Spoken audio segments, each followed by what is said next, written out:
Mine's always the same. Mark, I don't.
Yep, you're on. All right, we're going to call this meeting to order. And with that, I will read you that public notice of this meeting pursuant to the Open Public Meetings Act has been given by the board secretary on June 8th, 2022 in the following manner. Posted notice on the school bulletin board of the administration building, the Lewis Administration Building, transmitted to the Courier Post, Philadelphia Inquirer, and the clerk of Cherry Hill Township. Will you please join me for the Pledge of Allegiance? I pledge allegiance to the flag of the United States of America and to the republic for which it stands, one nation, under God, indivisible, with liberty and justice for all. Mrs. Sugars, would you please call roll?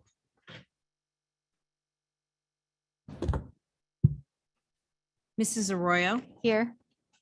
Mrs. Stratton, Mrs. Fleischer, Here. Ms. Friedel, Mr. Mayor, Here. Dr. Rude, Ms. Stern, Here. Mrs. Tong, Mr. Avadia. Here. I am going to pass over to Dr. Malash, and we have some exciting board recognitions this evening. Thank you, Mr. Ovadia. I appreciate it. Very excited about the board recognition tonight, and I'm excited with where we are beginning, and that's with our new student board reps and alternates from Cherry Hill High School West and Cherry Hill High School East. So I'd like to start by introducing the two students from High School West. First, the representative for this year is Elizabeth Reyes. Liz, if you would come up to the front so everybody can meet you and see you.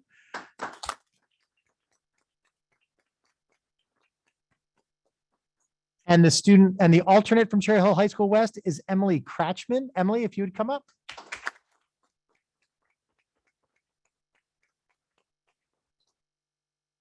From High School East, the student rep for this year is Aiden Rude. Aiden.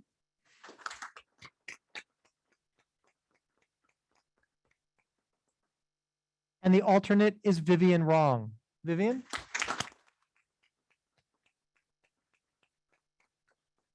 We often speak about the student board rep positions. These four positions are probably the four most crucial positions that high school students can hold during the course of an academic year. We are grateful for your enthusiasm, for your energy, and for your willingness to take on this responsibility. You truly become the face and the voice of Cherry Hill students at our board meetings. Our Board of Education, your elected representatives, they're here at the table, take what you have to say very seriously and very much to heart. So we are all looking forward to working with you during the course of the next 12 months, which will go very quickly for all of us. So Emily, you're going to be over, because Liz, I know, has to leave. She has an Honor Society induction back over at High School West in a few minutes. So she's going to head out. Emily, you're going to be over here. Your name placard is there. Aiden, you're going to be over here on this side. And then Vivian, you can sit in the audience. You're welcome to stay. All right. So congratulations to all of you.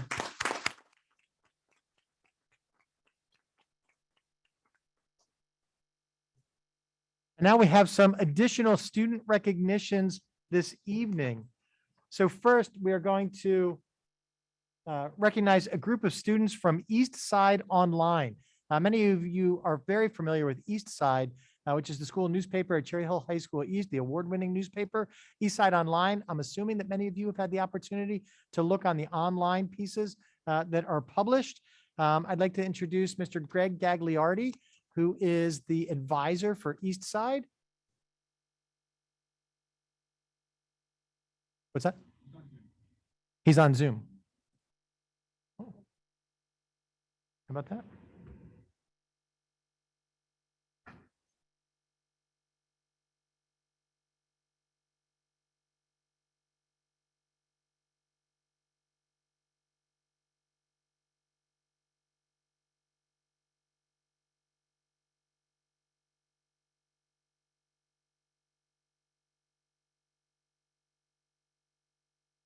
I am not seeing him. He's not on, right? You're not seeing him? All right, well, we'll come back to Eastside Online because we have other recognition that we can start with. So instead of starting with Eastside, we're going to start with members of the Cherry Hill High School East robotics team for this year. And I can see Mr. Dilks, who's the advisor for the robotics team, is standing in the back. Mr. Dilks, if you will come up to the microphone, I will meet you up there momentarily. We're going to ask Mr. Dilks to talk a little bit about two of the robotics teams and the overall program this year. This evening, the board is recognizing the East Robotics 2616K Knights of Stars, the K team. Yes, exciting, right? And 2216Z, the Zeta Bots, the Z team. And this evening, they're being recognized for their achievements in reaching the robotics world championship competition status that took place last month in Texas. And again, Mr. Dilks, who is the advisor, and the team captains are here with us. Mr. Dilks, I'm going to walk up. If you would tell the board just a little bit more about what it took to reach that status for the teams, what went on, and then we'll have you read the kids' names. Introduce Mr. Johnson, Jose Johnson. He'll be taking over next year as the advisor for the robotics club. I'll stay on for a year just as a transition year, but he's been with us the entire year. So we're looking forward to the club continuing with its success. So a hand for Mr. Johnson. Thank you. So East Robotics, as most of you know, has a fairly storied history. It was started 12, 13 years ago by two students as a research and science project.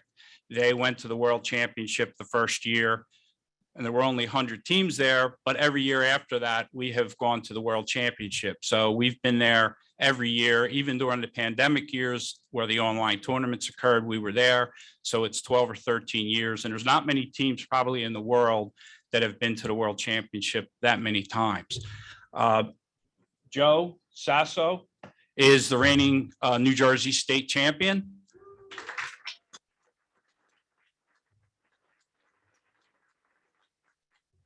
So this year there were 850 teams, 10 divisions, 85 teams per division. Our highest finish occurred around 2018 or 19, where we had a team that finished 10th in the division, one that finished 13th in the division, and one that finished 17th in the division. And that was our best finish to date. This year, both of these teams finished third, right? Fourth in their division. So fourth of 85 teams, the highest finish ever, and they both achieved that at the same time. You're talking about 850 teams from about 50 countries. Both were Alliance captains when they were selected for the playoffs. And K team actually won their first round, got to the quarterfinals. So in the current format, that is the furthest that any team has ever advanced. So East had a very successful year. Thank you.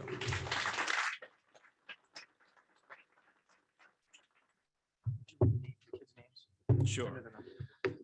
Armand Gupta, he's the captain of K team. Dash Palmer is also K team. David Borski, K team. David Wynn, K team. Minhaz Rajib, K team. Arav Misra, K team. Eugene Vexler K-Team, Max Vexler K-Team, Alex Higgins K-Team. And then we get the Z-Team, Dennis Alptagon, Frankie Benedetto, Tomer Goldfinger, Anish Roy, Joe Sasso, the captain, and Ethan Stern Tallman. Thank you. Presenting Mr. Dilks with his 2022 Vex World Championship medal, and here's your pin, sir. Thank you for all your contribution to Cherry Hill.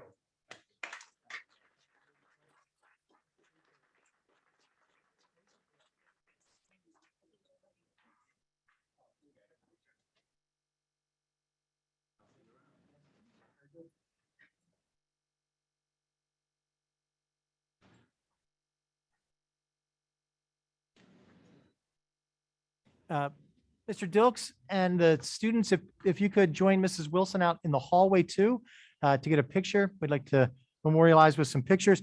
You are welcome to come back and rejoin the meeting if you so choose. We always like to have people here, but we want to make sure that we get some pictures.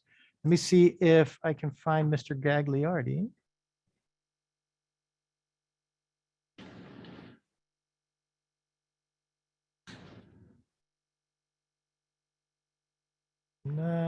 Dr. Mahan, you're not seeing him, are you?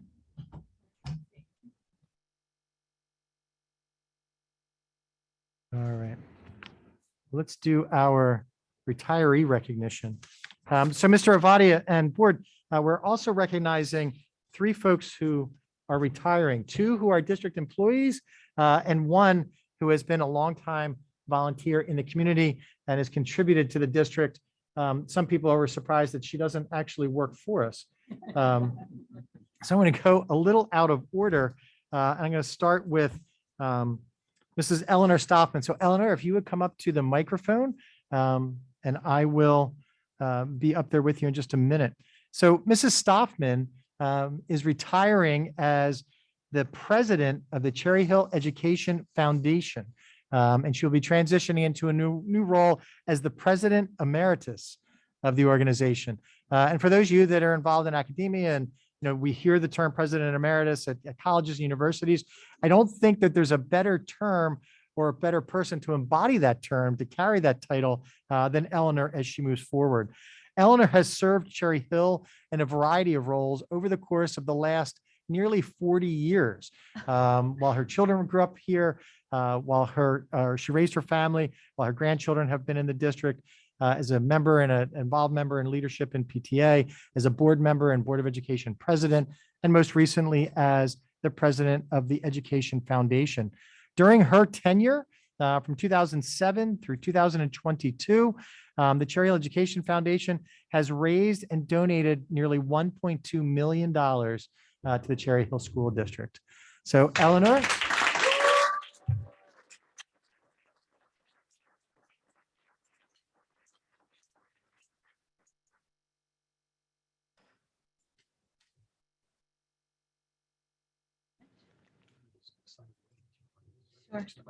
Sure. So Eleanor, this is a gift that we give to our retiring administrators. Oh. And when Mrs. Wilson and I talked about it, talked to some other folks in the district, at the Dancing with the Stars this year, I had the opportunity to give you one of the Yes, granite that apple, apples, I love it. right, that we give out to our Yes. teachers and staff members when they retire. We decided this was most fitting because in so many ways you've served such an important role for the Well, district. So thank you thank you so for everything. much. Congratulations. Thank you so much. Such a It's well-deserved. Just been a pleasure. Good. Just a We'll say pleasure. a few words.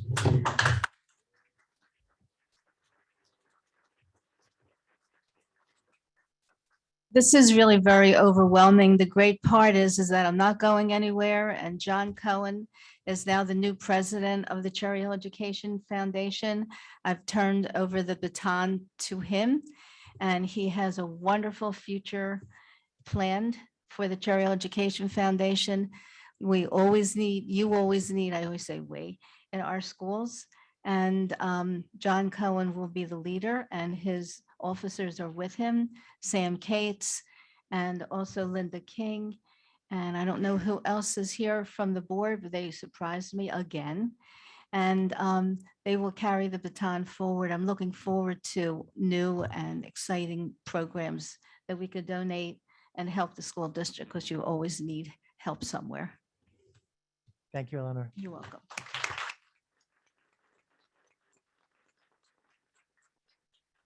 And next, Mrs. Rockhill. Karen Rockhill, would you walk up to the podium?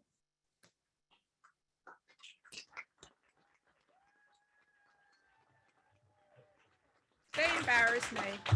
Mrs. Rockhill has served the Cherry Hill School District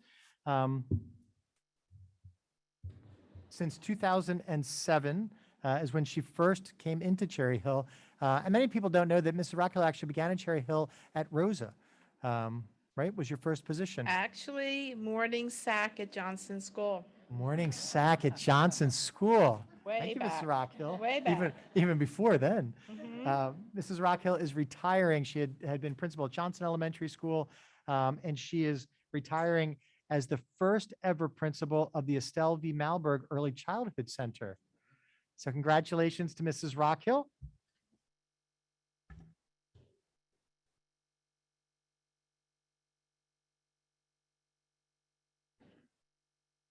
Thank you so much. Thank you. Very excited for you.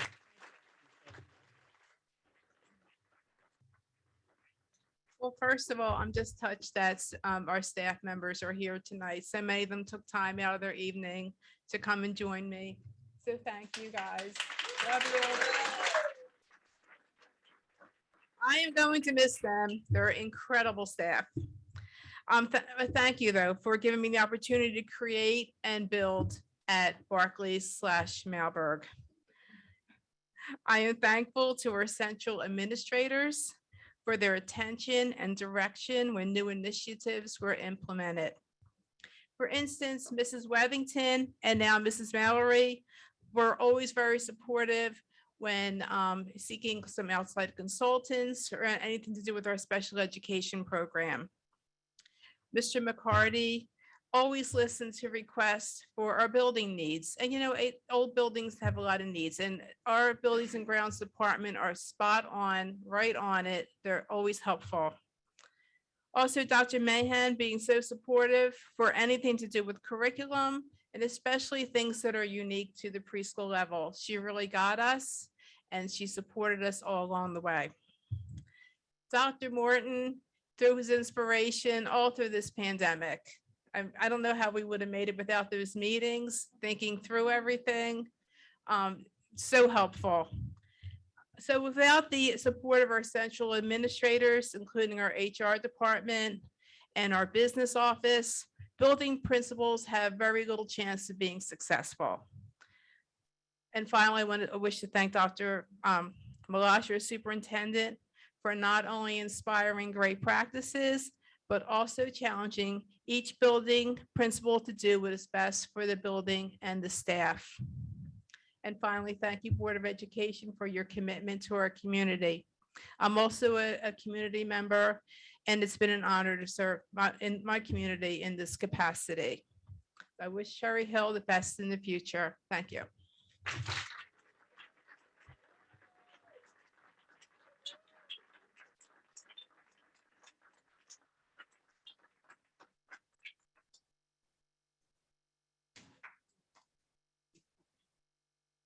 Assistant principal.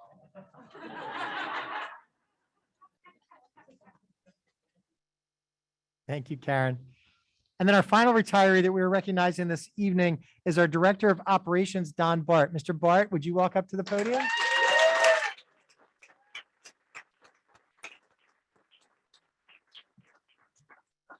Mr. Bart has held the title of Director of Operations for the last few years. Prior to that, he was the Director of Support Operations. Prior to that, he had a number of other titles. Mr. Bart is one of the employees in the district who has taken on every responsibility that's ever been asked of him. Everything from transportation to security to technology to buildings and grounds to facilities. Anything that has come along, Mr. Bart has picked up and been a part of. Mr. Bart was often the one that I was speaking to at 4:30 in the morning to see what the snow was like in Barclay, to see if it was the same as it was in Kingston. He was the one that was providing advice and counsel so often behind the scenes. Mr. Bart has been honestly a big, strong part of the spine that has kept the district operating. You know, and as the spine is that nice, strong bone that's central to the nervous system, Mr. Bart has been central to the nervous system and to the operation of what's gone on in Cherry Hill. So as he prepares to retire very soon, at the end of June, which, you know, we keep talking about in this building is coming very rapidly after 20 years of service to the school district. So Mr. Bart, Tom Bart, we're incredibly thankful and congratulations.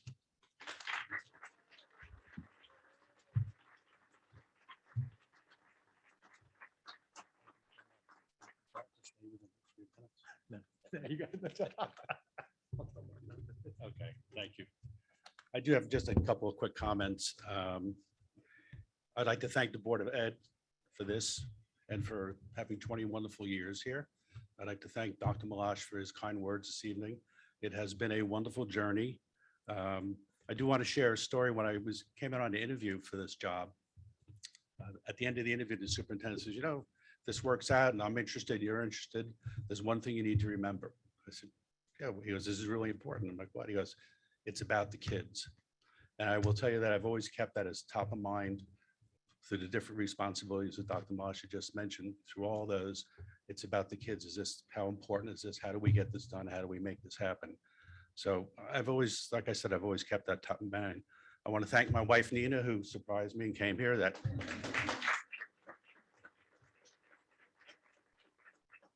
And my secretary, Pat Beckstrom, who obviously called her and told her about this. I've had a number of roles. I'm proud of the accomplishments, and you have some great things ahead of you in the district. And as I said, it's been a great journey, and thank you all very much. Appreciate it.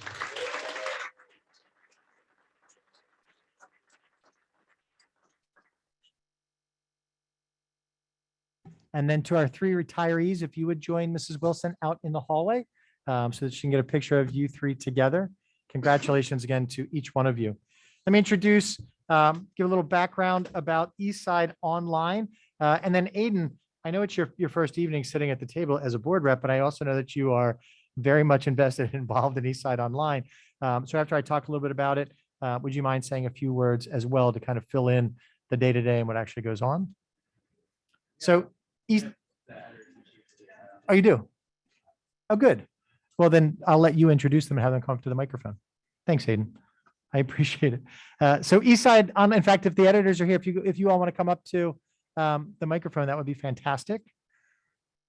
And I'll do a little bit of background, and then you can provide some additional. So the Eastside Online staff members are being recognized for earning the 2022 Online Pacemaker Award from the National Scholastic Press Association. The Pacemaker is the association's preeminent award, solidifying Eastside Online's reputation as one of the top scholastic news sites in the country. So congratulations to Mr. Greg Gagliardi, the advisor, to the four editors who are with us this evening, and to the staff of Eastside Online.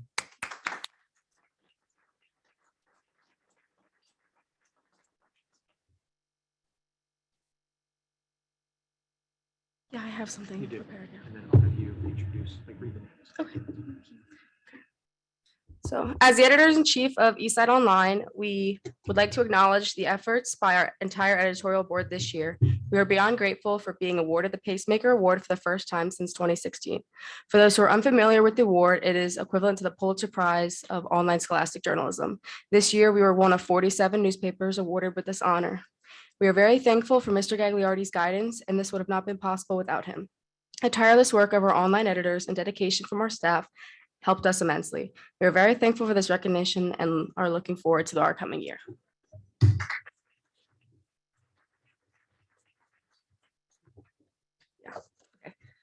Jessica Levin, JC Dickstein, Max Gaffin, Lalitha Viswanathan, Alexa Atlas, Nicole Vital, Angelina Whitting, Natalie Finkelstein, Karina Gupta, Heidi Kwok, Yenna Sohn, Marcus Newman, Melissa Vital, Spencer Deabru, Alex Levine, Lauren Greenberg, Jillian Koenig, Lily Lazarus, Ellie No, Veronica Govia Dasami, Jiwoo Lee, Bella Levin, Gia Gupta, Aiden Rude, Alina Zhang, Amanda Maravitz, Scout Polano, Abby Yu, Asher Boyskin, Batul El Baroki, Zeev Amseli, Emily Boyle, Jamie Bookbinder, Ziva Davis, Catherine Lee, Julia Roston, Vivian Wrong, Julia Benning, Shayna Oppen, Lauren Winslow, Bria Lamp, Anessa Linker, Sophia Liu, Izzy Sobel, Ella Goodstadt, and James Johnson. All right, thank you very much.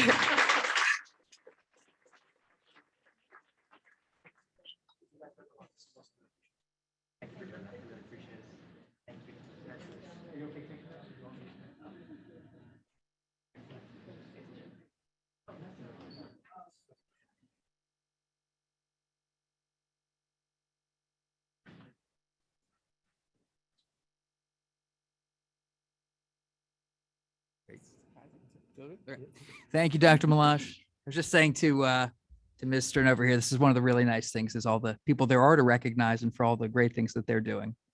So we have no presentations this evening.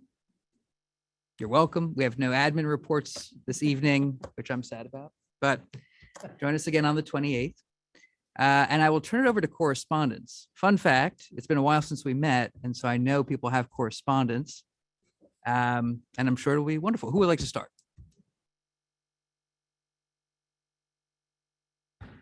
Mrs. Fleischer. Thank you so much, Mr. Avadia. I have three things that I wanted to report on tonight. Mrs. Stern, Dr. Malash, and I, we went to the Garden State Coalition annual meeting that was actually held in person. It was the program highlight was solving staffing shortages, positive steps, constructive changes.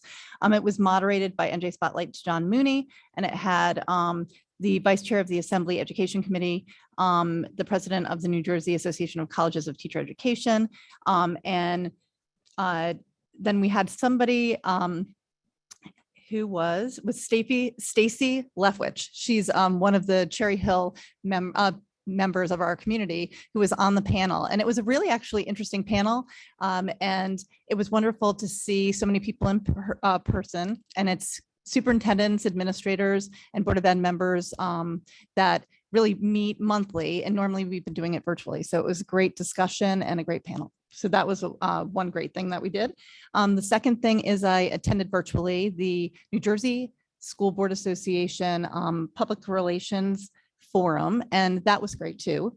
It talked about the way that the Board of Ed can get more involved in public relations, working with, it could be Mrs. Wilson, or just making sure that we're up to date even with everything that's happening with the bond possibly, and just having some interesting ideas, and also ways that we can, get to know our community and make sure that we're listening to our community. So it was really a wonderful session that I was listening to. And thirdly, and I thought most importantly, and actually was one of the best programs that I've attended, it was virtual, but it was a school safety program that just happened yesterday, 2 days ago, yesterday. Wow, time's going so fast. And actually it was 3 different panels that they had throughout the morning. And two of them had Ian Hockley, who is a father of a Sandy Hook victim. And it was extremely moving. And it talked really about SEL. So the emotional learning, student emotional learning that we actually have invested in Cherry Hill, we're hoping to do even more, and how that really brings students so that they're not so isolated, to make sure that we look out for warning signs. And I just really enjoyed the program. I thought it was very moving. I thought it brought a lot of new things into my awareness that I hope to use in the future. So thank you. Thank you. Next up, we have Mr. Oh, okay. I got called on. So It's been a while since we've met, so we have a bit of a list here to get through. So some of the enjoyable things about being on the board is getting to be part of the recognitions and witnessing them, and also to go to lots of events that happen in our schools and really see all the great stuff that's happening and learn about them. So I think I got most of them. So start with May 31st. Got a chance to go to the People's Choice Awards at East, and Mr. Avadia, I'll hold up my the program. It was a really nice night. The students are nominated by teachers, and it's really a recognition of students who've demonstrated kindness and good character, and a chance to recognize students who individual teachers, have just maybe seen them shine and want to give them that recognition. Maybe those students are not always, recognized for what they're contributing, but it was a really nice night. On the June 1st, I got a chance to go to the Mental Health Task Force. There was a subcommittee on reviewing the S-12 procedure, which is a procedure that the district has in place for about a decade, on ensuring that students be evaluated if they are expressing suicidal, homicidal behaviors or thoughts, and just kind of reviewing, making sure that it was put in place at a time where there was a need for it, and there was a concern that we weren't assessing students properly and meeting their needs.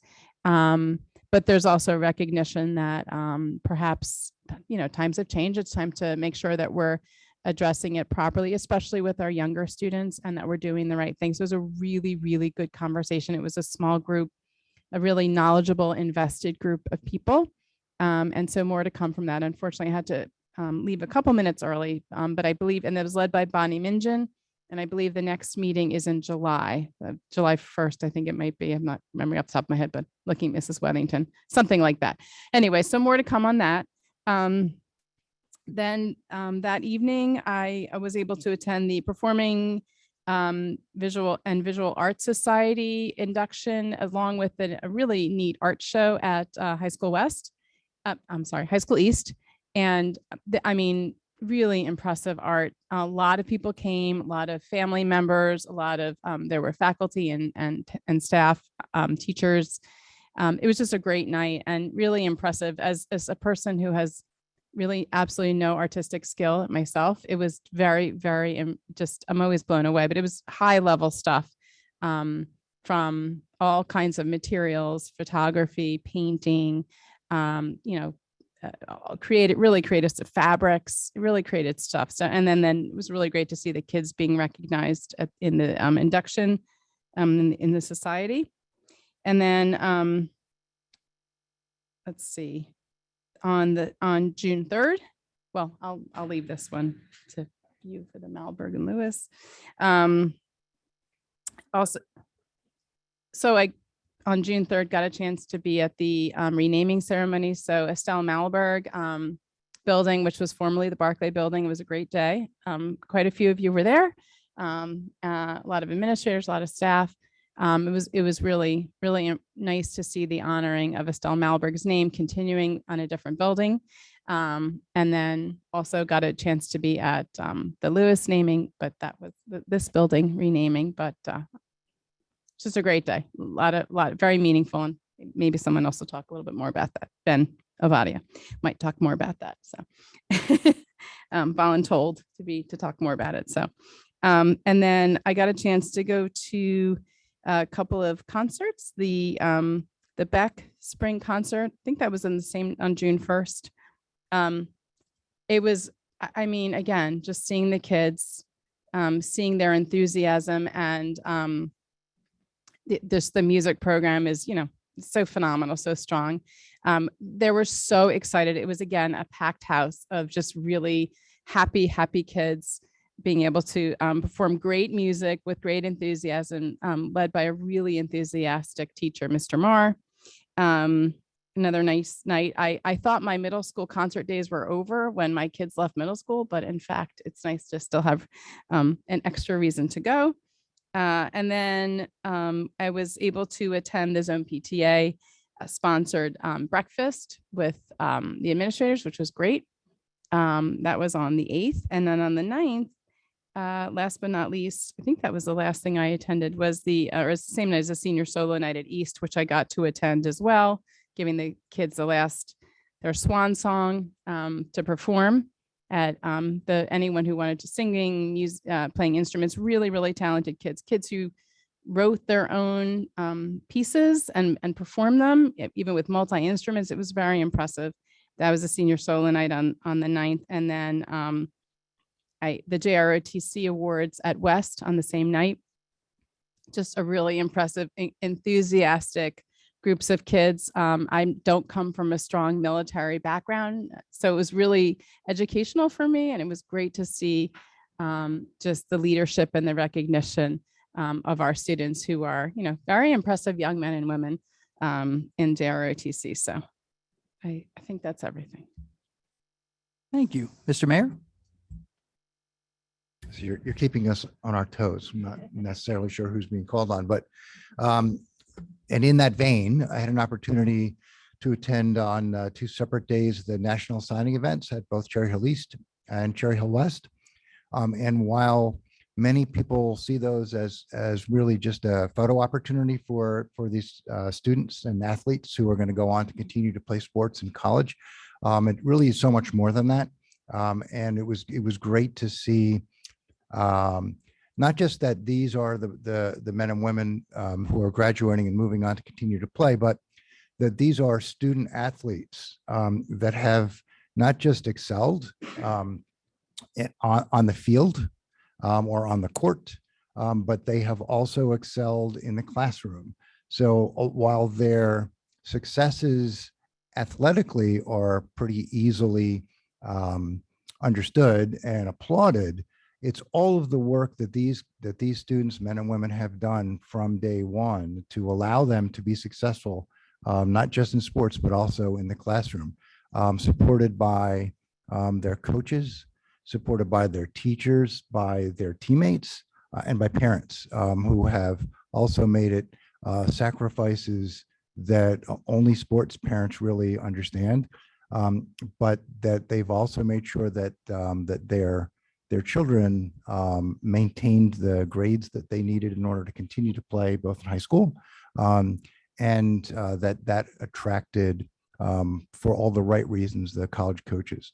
So it was wonderful to be able to spend a little time with not just the students while they were celebrated, but also to talk with some of the parents and congratulate them for what they've done to help support their students, and congratulate the coaches who have helped to begin to mold these young men and women into what we know will be, just tremendous contributors in society. So those were both great days, and I was very happy to have been involved and to be there to see it all. That's it.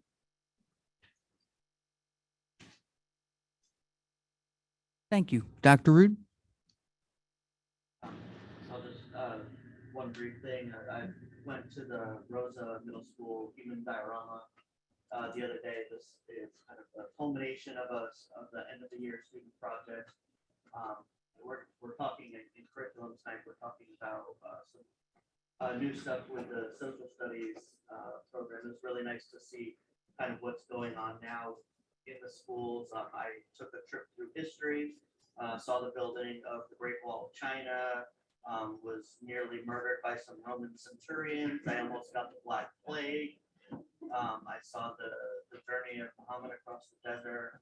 That it was a really spectacular event, and you could see how much the kids enjoyed creating living history and seeing some of the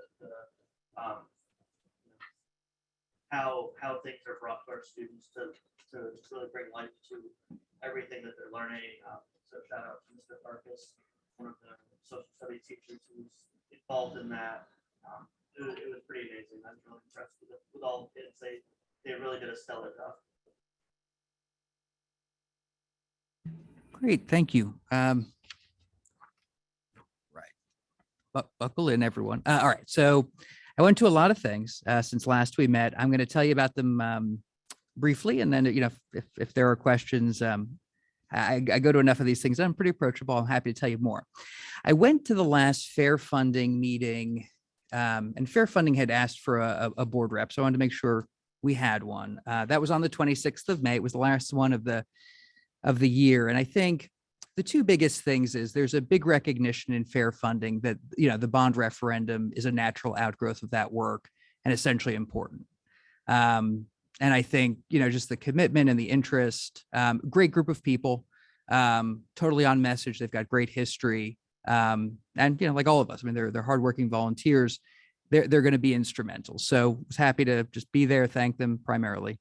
Which made me a few minutes late to what I did later that night, which was East Orchestra and Jazz Bands, tremendous talent, wonderful kids, always tremendously entertaining, and they did a great job. On the 27th of May, I got to go to the High School West one acts. I'd been to the East one, so I thought, and they were once again fantastic. I'll tell you that I also went to Miscast this past weekend at West. And I find myself going to a lot of West theater. So a lot of talent, great group, a lot of familiar faces. There are some real professional Broadway people or whatever their ambitions are, but a lot of talent. Found myself laughing, crying, and also saying, I really should watch Pippin. I've heard of it. I know conceptually it's out there, but since there were 2 songs performed, I figure I better watch the whole thing. So that was on the West side. Okay.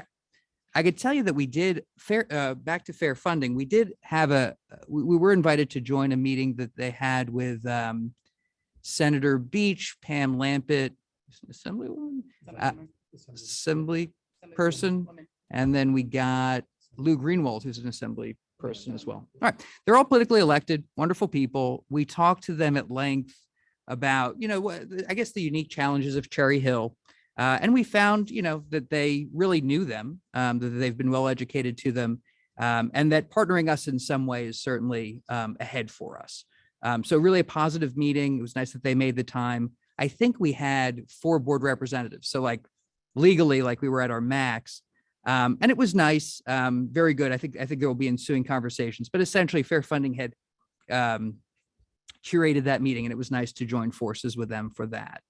On the 3rd, so Ms. Stern mentioned that we renamed Barclay to Malberg in the morning. In the afternoon, we renamed this building to the Arthur Lewis Administration Building.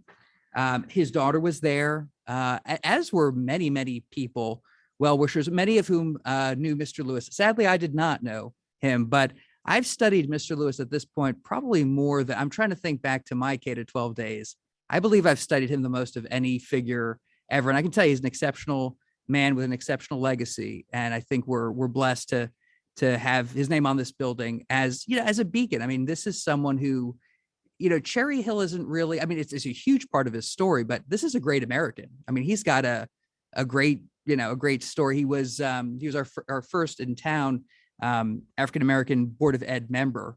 But he was a trailblazer everywhere he went. He put himself in harm's way for the better of the community and this country and mankind, on a regular basis in a lot of different ways. So really an exceptional gentleman.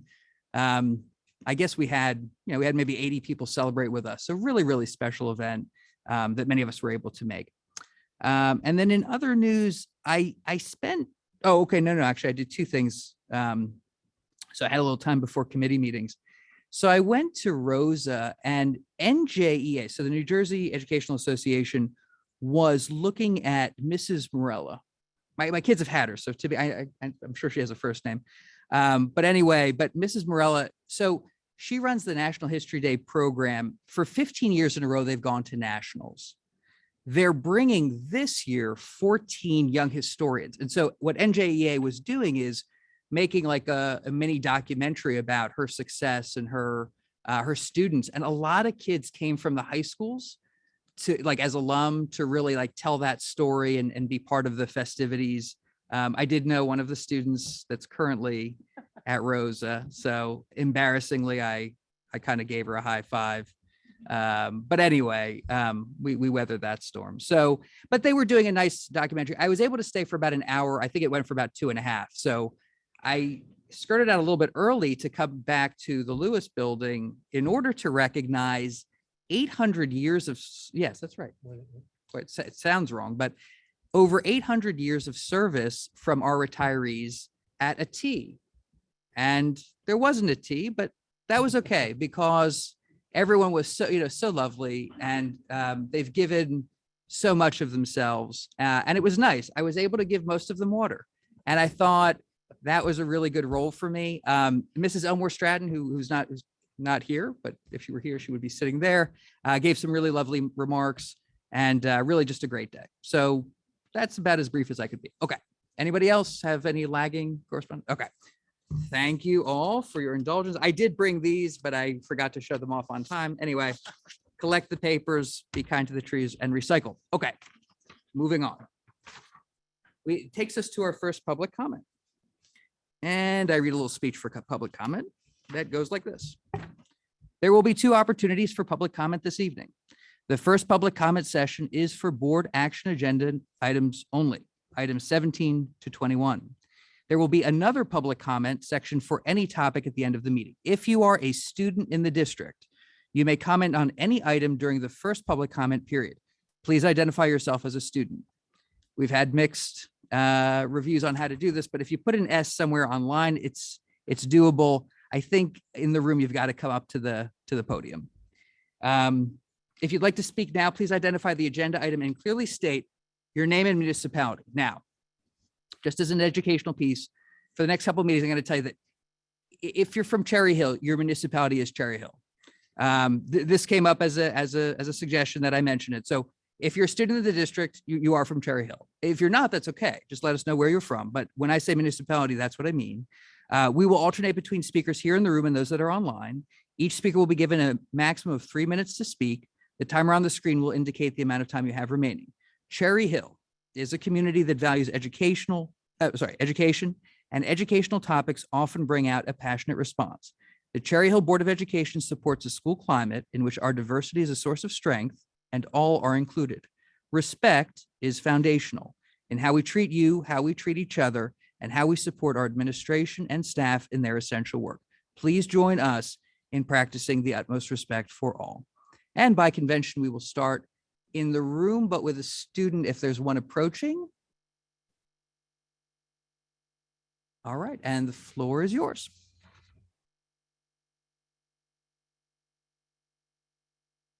The topic that Sorry, we just want your name and municipality, which would be maybe probably Cherry Hill. oh yeah, First.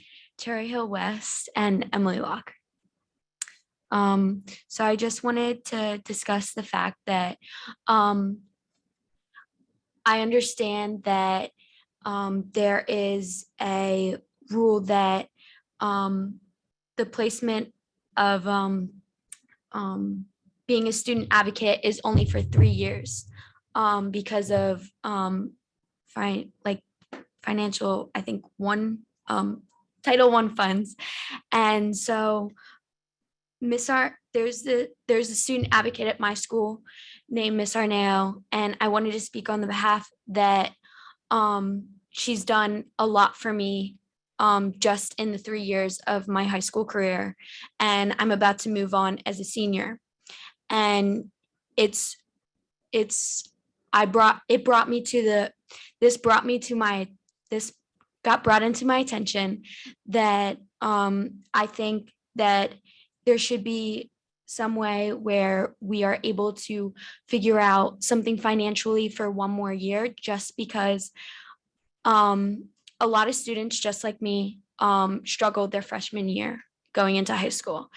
And I think it would be a really big movement for somebody to stay there throughout the whole high school career rather than just leaving at the end of it. During my beginning of my freshman year, I had very little support and I didn't know what to do. I had been diagnosed with depression and anxiety, and my grades were all over the place. They weren't bad, but I definitely knew that I could live up to my potential a lot more. And I found out that there was somebody called a student advocate, and I got to speak to her whenever I wanted. So I used her to my advantage. I got to talk to her. I had her there as support, and it really helped me a lot just seeing my progress as now in my junior year. I am now a straight A student, and I have progressed so much over the time, whether it's mentally, academically, or even physically. And I think that's why it was such a big, it was so meaningful for me to come up here and speak about it today, because I just wanted to make sure that everybody was aware of how much of an impact I think student advocates really have on the school, just for students in general, because it really helps somebody to have somebody in the school that they can use as support whenever they need it. Thank you very much. Mhm. We appreciate your comment. I am going to go to the line with, well, wait a second. Is there any other student in the room? Okay, I'm then going to go to the line with Dr. Podowitz. Dr. Podowitz, the floor is yours. Well, my name is Jeff Podowitz. I'm talking about 17.3, approval for building capacity grant vision and mission statements, and 17.4, action consent. The state grant itself provides approximately $75,000 a year over a 4-year period for approximately $300,000 total from September 1st, 2022 to January 31st, 2026.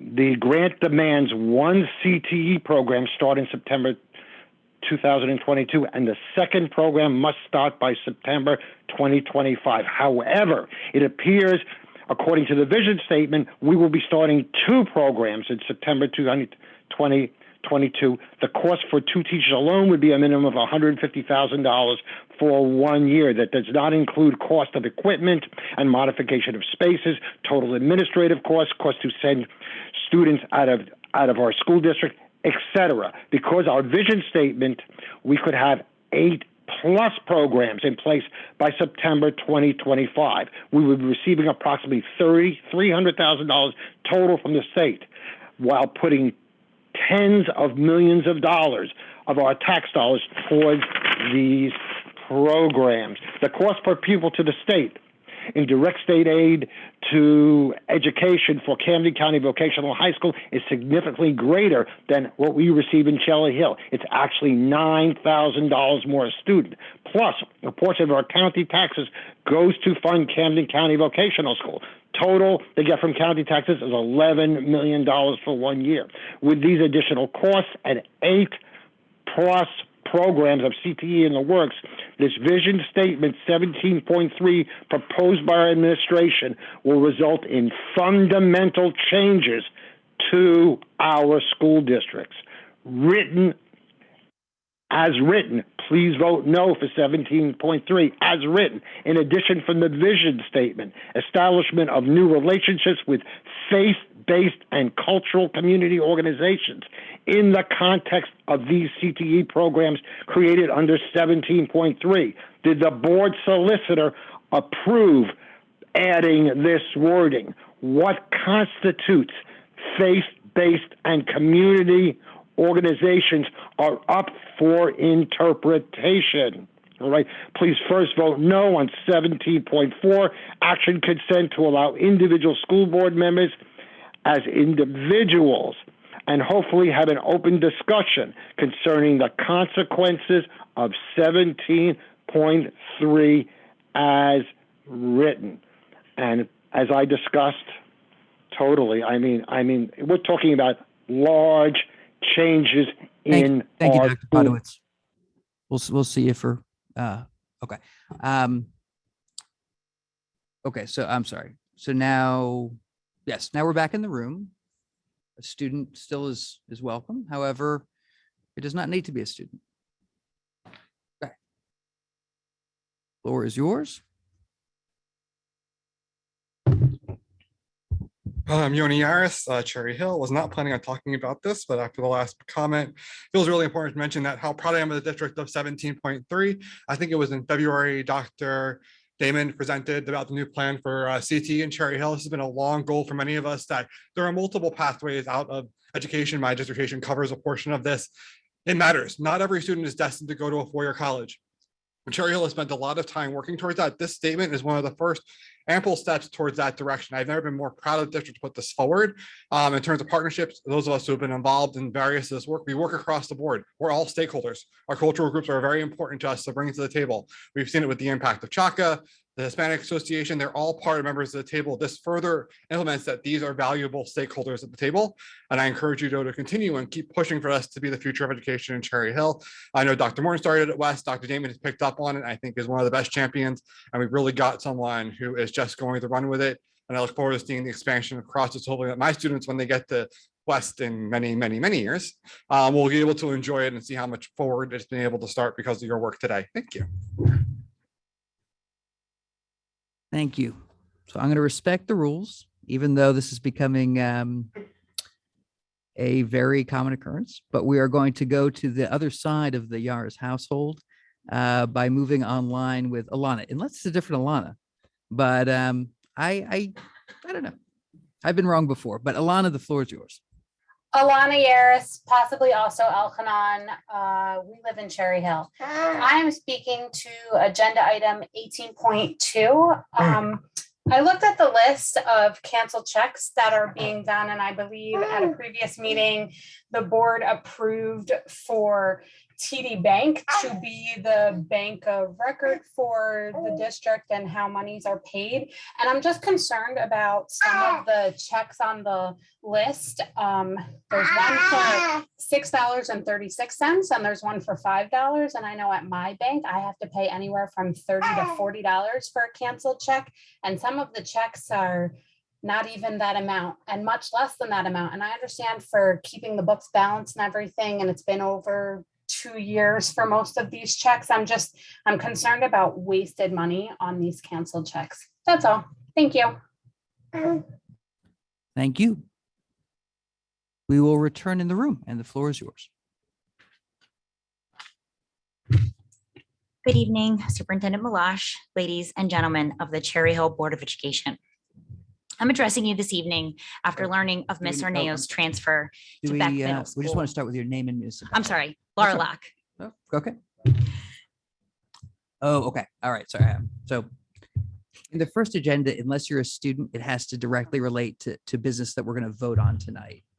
So I think what you're going not to voting on the transfer of teachers not tonight. or staff. Not this Okay. evening. Oh, well, not that position. Now, however, we do have a second public comment later in the session, and you're more than welcome to make this comment at that time. Okay.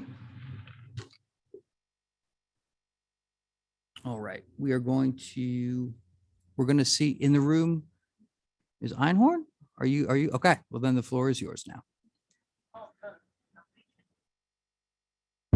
And Einhorn, Cherry Hill. So I'm delighted to see 21.1 listed this evening.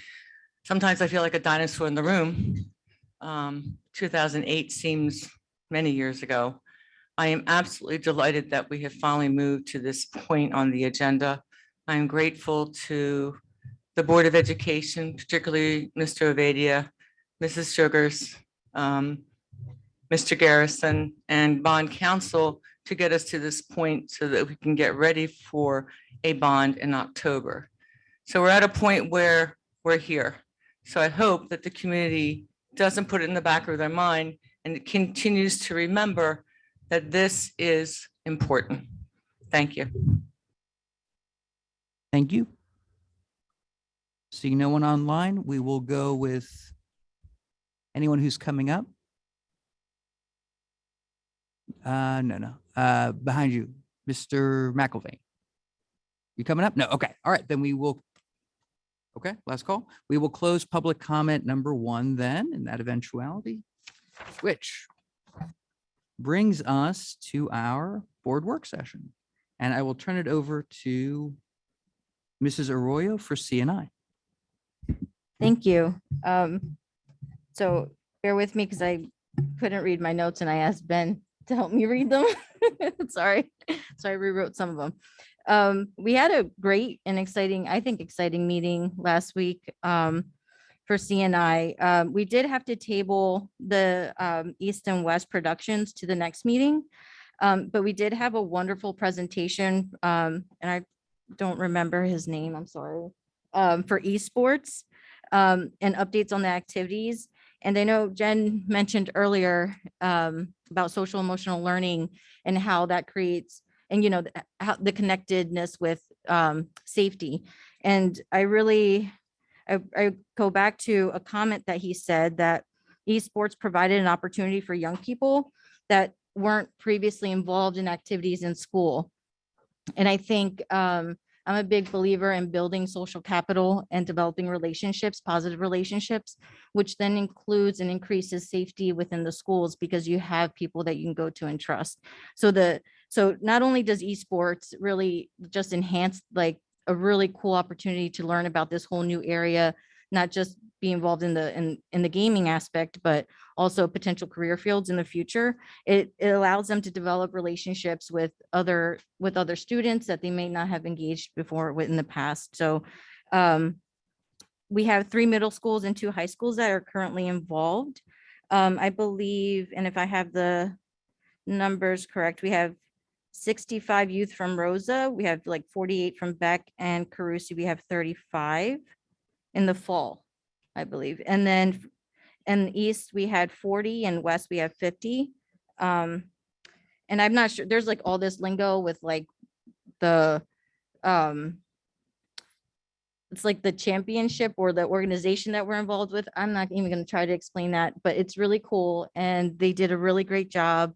So I'm looking forward to how that moves forward. But again, the importance of building that network within your school community. We also had a great presentation on our curriculum updates for social studies. And I just have to say that the team did an amazing, magnificent job in putting together this just like really holistic way of approaching social studies. And so, and this is for the 2022-23 school year. They based their like research on different types of curriculums and resources on this measurement tool that they utilize to find the one that they were going to go with. And so through a lot of screening and looking through the materials, the elementary school selection was impact social studies. And it has like a really awesome materials. It's almost like graphic novelish, where the workbooks and everything are really detailed and fun and interactive. And it allows the teachers providing the instruction to really engage in different ways to share that information. And it incorporates history, geography, economics, and civics, which is really cool because it's all mixed in within the entire curriculum. On a secondary level, world history through voices. History, is that exactly? And that's also really cool because that's based on, it syncs with Google Classroom, which is great because we all love that. And it's accessible. It has a lot of online tools, and they're still having conversations on whether they're going to have students bring these huge, like 25-pound textbooks home, which I'm hoping that they get to stay in school and utilize the online tools. But that also means accessibility for families to make sure that everybody has access to be able to have internet and a laptop at home. So that they're already working through all of that and making sure, again, it's accessible for everybody. And both curriculums match the standards that we were looking for based on our updates in the state. And they're looking for September implementation for district level professional development. Overall, I think I'm absolutely like just encouraged and just so excited about the curriculum being implemented. I kind of compared it to how I have Girl Scouts, and we're training them, like you're training them, you're going through this whole like how to be a citizen scientist. And that's exactly how this curriculum is. It's super engaging, and it's like, and it helps through activities. You're learning about history and current events and things like that. So it's super exciting to see how they're going to implement that. And 8th grade is actually going to implement a full year of a civics course through themes. So instead of having, it's like, I guess traditionally would be time period based. Now it's like thematic. So I'm excited to see what that looks like. And And then we reviewed the professional service agreements in the meeting. And then we talked about the CTE, the Career Technical Education Program. We reviewed the mission and vision statement.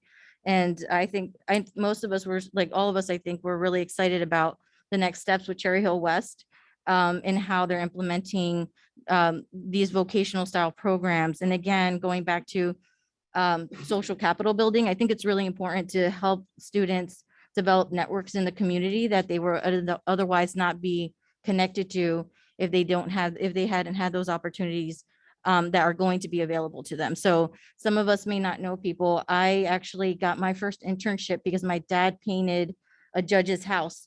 And as my dad's a painter and I was in college, had my dad not painted his house and asked him straight up, can I have, my daughter's looking for an internship. I really wasn't though. I really wasn't. I actually had my first internship my freshman year, my first semester freshman year in college at Family Court. And now I work with them through other capacity. And the judge is still there that I actually interned under. So in those networks that my dad just was really great at building social capital, these students are going to have that built in at a high school level. And I think that's really important. So I'm really excited. I think the mission and vision statement, again, engaging, different industry partners that actually match the business model that the Camden Workforce Development Board has developed to make sure that we're meeting the needs in our county in terms of employment efforts and career fields, but also like partnering with organizations outside, again, building that social capital, connecting our students with people in the community that offer opportunities. People can leave high school making $75,000 to $85,000 just by being a designer and drafting in AutoCAD and like all those things. So we need to remember that there's always other opportunities outside of college. And, considering how much student loan debt I have, it probably would have been a better option for me to think through, some career options in the future. So I'm so glad we're expanding that. I think that's it. I covered everything. I don't know if anybody has any questions or if anyone wants to add from the meeting. Yeah, go ahead, Jen. Thank you, Ms. Arroyo. I just wanted to say how much I appreciated that Mr. Barrow did the update for you for the esports. No problem. Because when I was going through searching for colleges with my son this past year, I have to tell you, like, the majority of schools have these amazing centers for esports. It's becoming something that is really something that's drawing other kids in. And it, like you had said, it's different types of kids, that esports draws, but the facilities are amazing. And even seeing Camden County College, we live right by there, and they would have that, that they have esports. So I think it's great that we're keeping up with this. Besides CTE, which is amazing, the esports is another thing that I'm just so proud that Cherry Hill is actually keeping up with some new and exciting things that are going on. So thanks for telling us about. Definitely. Miriam? So I guess just going a little bit along that line, I share your enthusiasm, and I'm excited to see, I think we do a really great job of giving our kids, pulling them in with their interests, keeping them engaged, which puts them on a good path in life, right? And during their high school and middle school and elementary school years, keeping them engaged in activities. Not every kid wants to, get excited about studying or write or a test or reading or doing a mathematical equation. But when you incorporate that into extracurriculars, it all of a sudden, it completely changes the interest level. And I think all of our board recognitions earlier this evening for all of those activities that those kids were involved with isn't a great example of that, right? How these kids are using all the skills they're learning in school and they're getting reinforced in their curriculum. It's getting reinforced in extracurriculum. So extracurricular activities. So I think it's exciting. I mean, we keep talking about connecting beyond the classrooms, our board goals, are working on our district goals right now. All this stuff is just so relevant. So it's exciting. I did want to ask a question. One of the things that's been coming up a lot lately is, I guess it's the term, and Dr. Malash, I'm going to use an educational term, but I'm not an educational expert. So if I'm using it wrong, please correct me. Vertical articulation, I guess, kind of connecting the different levels of schools for curriculum.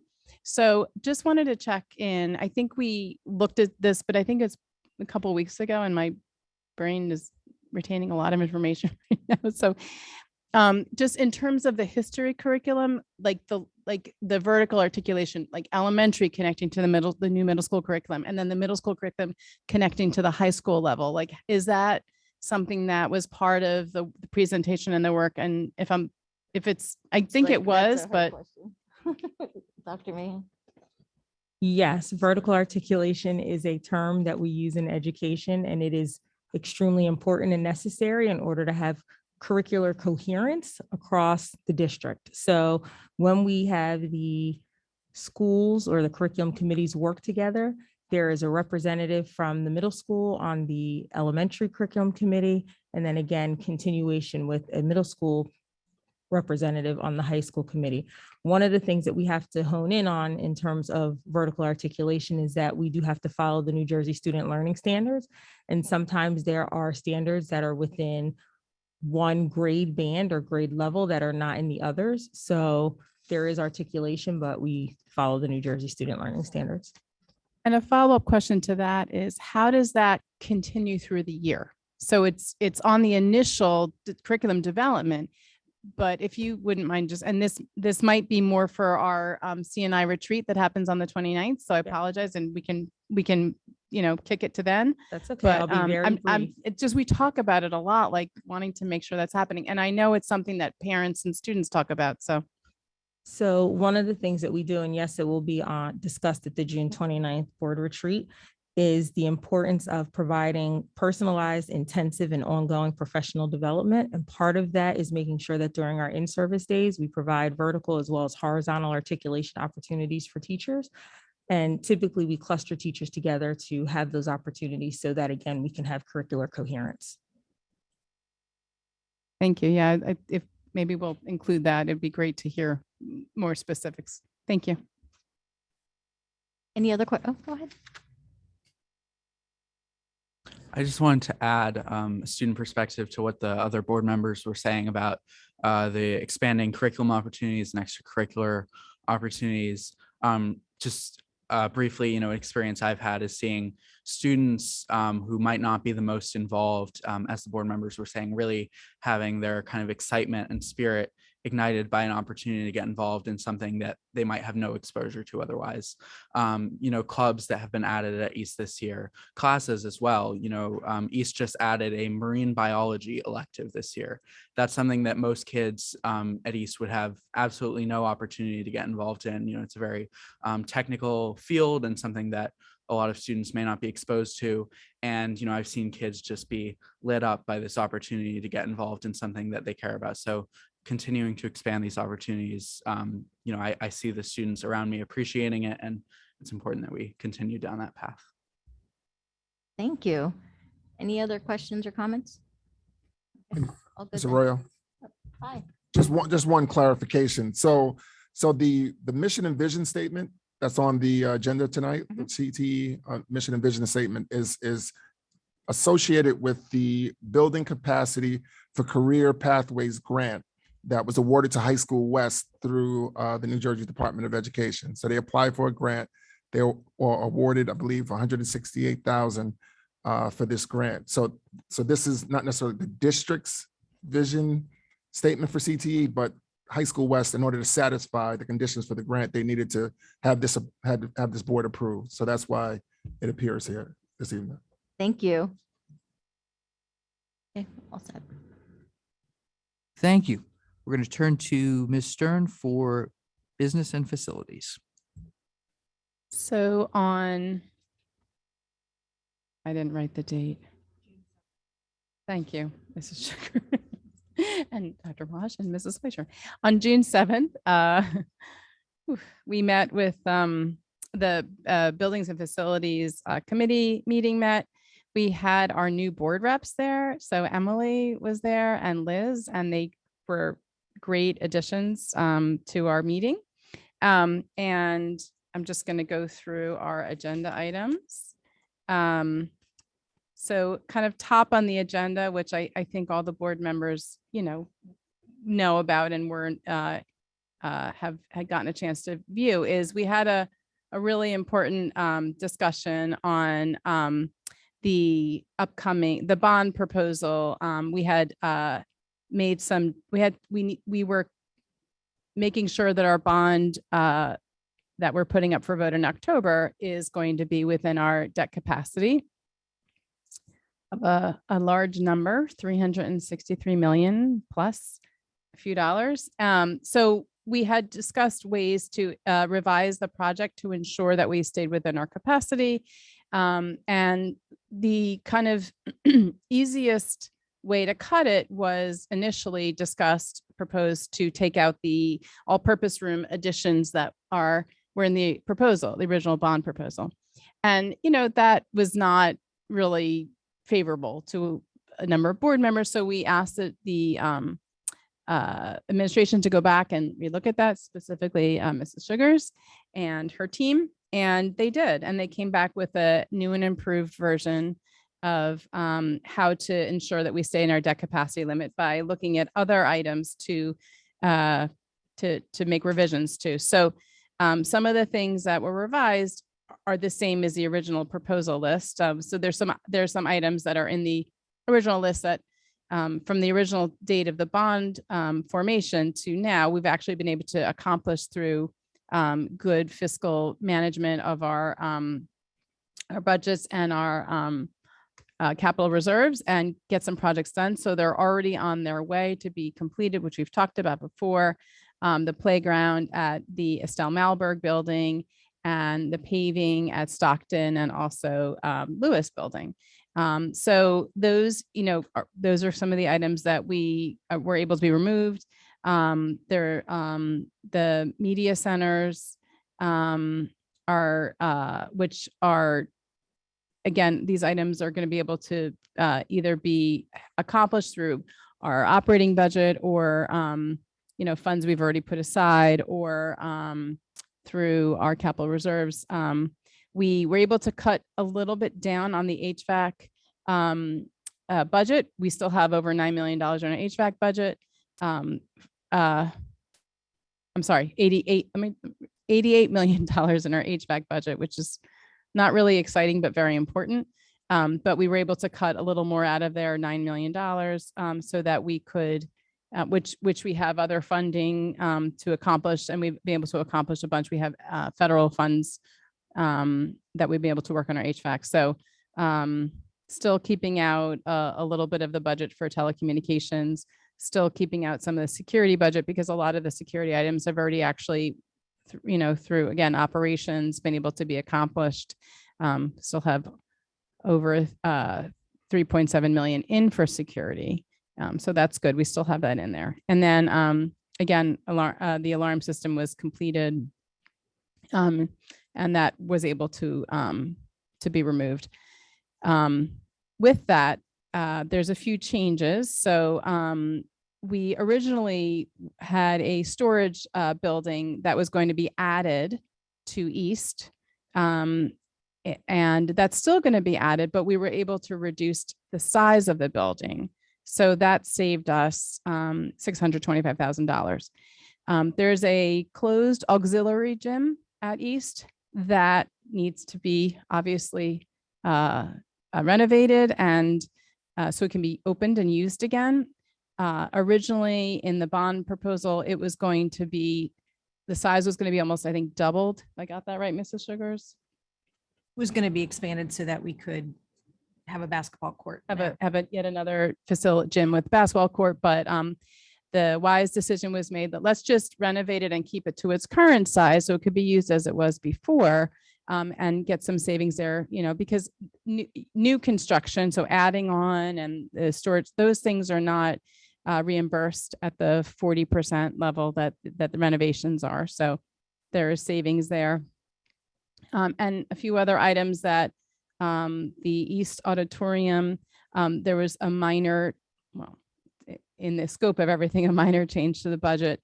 But there's still over $5.3 million in there for more renovations to the East Auditorium, but there was a reduction in that amount. And then we were able, Mrs. Sugars and her team was able to cut out almost $8.9 million for convenience outlets. And this was a question that we discussed, do we have enough outlets, convenience outlets existing? And we do. The explanation we got was that items like, since in the bond, we have air conditioning listed, the district will be able to, if it's passed, put air conditioning in and remove all the window units. And if you see, the window units have high up outlets.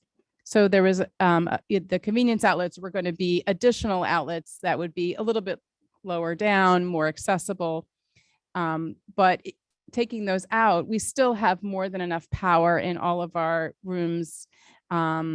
So it was kind of a nice to have the convenience outlets, I think, more accessible, but it's not a necessity. We do certainly have the power. And we also have 2 certified electricians on our staff, and they are able to, as needed, add outlets, et cetera. So we're not losing out, even though it's a lot of money, or it seems like it's a lot. We absolutely are getting those accomplished over time. And we talked about making sure that with all the technology that's being used, do we have enough electricity and power? And we do in all our rooms. And if we don't, we can accomplish them, as needed. So, and then classroom furniture, there's already been a lot of furniture purchased. We can work within our own budget to accomplish that. Even things like we have other grants that we're accessing, the E-rate grant to continue to beef up our Wi-Fi and internet access.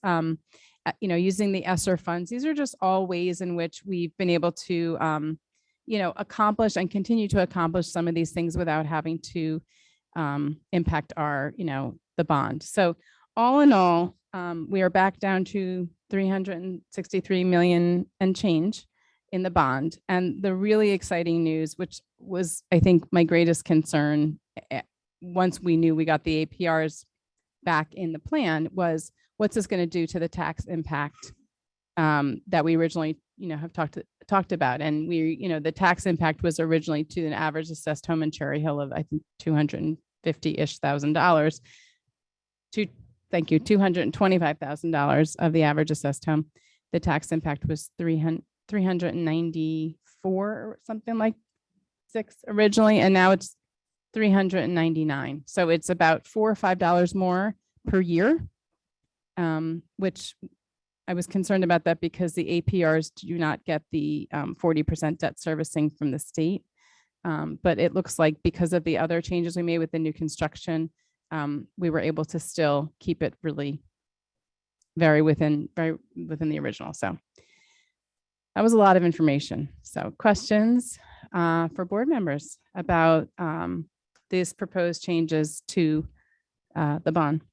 Mr. Mayor. So really not so much a question, but having participated in the committee hearing, I first wanted to thank Mrs. Shivers and her team, because it was really a heavy lift to ask them to go back and find a way to work financial magic and make it make sense, to use Ms. Elmore Stratton's line, while putting the APRs, the 5 APRs back in, because we recognized not just, I think, as a board, the importance of having those, but it was important for the community as well. That was not an easy task. So, kudos to the team for that deep dive, and also for being able to explain to us exactly how that's going to work, and giving us comfort in, not just the big issues, but also some of the details. One that was I thought was important, just wanted to mention again, is that school security, of course, is always top of mind, regardless of what's happening outside in the world. Of course, last handful of days, it's that much, more in front of all of us. That while there is some reduction in the numbers, there was absolutely no reduction in the projects, no negative impact whatsoever with regard to any of the ongoing security projects or advancements. And there is still a significant amount of money left in order to address those things which have already been identified. As far as the convenience outlets, maybe the way to look at it is maybe they're not quite as convenience outlets, but they're still there. They're all going to be available for the use for students, for staff, to make sure that all the technology that we do use today and students use today is going to be powered up.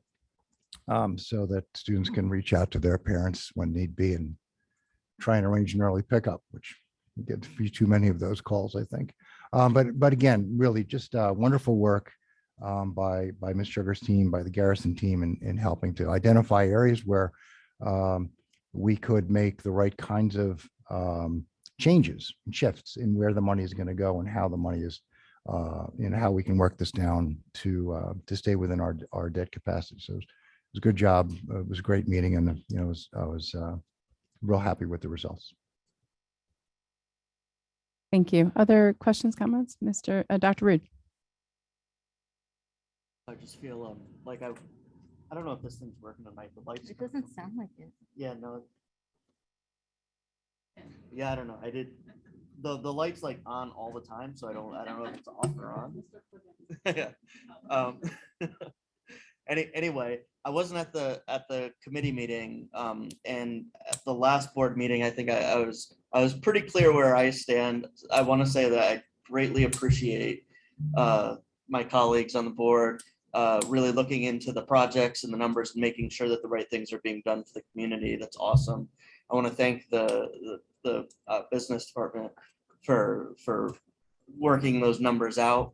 But I just want to say, for the community, like, I'm all in. Let's go. Let's get this thing done. Like, let's improve these schools for our kids. Let's get out there and talk about the bond. I'm super excited that it's on the agenda tonight, and I appreciate all the hard work that you guys have put into perfecting the plan and project. Well, you almost stole my thunder, because when we're done with this part of the discussion, we're going to do a straw poll and see where we all stand. So thank you for segueing. But before we do, I want to offer any other opportunity for comments from board members or questions. Mrs. Fleischer. Thank you, Mrs. Stern. I did want to echo everyone's comments about thank you to Mrs. Sugars and her team and Mr. Garrison and his team, and also to make sure that we can actually stay within our debt capacity to be fiscally responsible for the community and for Cherry Hill is something that's very important to this board, and we stood firm on that. And the fact that they were able to be extremely creative and keep all the APRs and really, like people have said, been able to keep everything pretty much in the bond that we had originally intended. And I just had written down that I remember Mr. Garrison and Mrs. Sugars, and if I'm incorrect, let me know, but that originally our reimbursement from the state was 31.47%, and now it's 30.9%. So even after keeping the APRs, which is new construction, so we don't get as much of a reimbursement back, we're still pretty close to where we were before. So I think that shows, and the amount of the taxes that people will see go up, and keeping it under the $400 mark was really also, a big goal of the team. And I appreciate Mr. Garrison and Mrs. Sugars keeping us to that. And we got right under at $3.99. So we talked about it being like, $1 a day almost, right? Less than $1 a day, or a little bit more than $1 a day. It's like a coffee a day.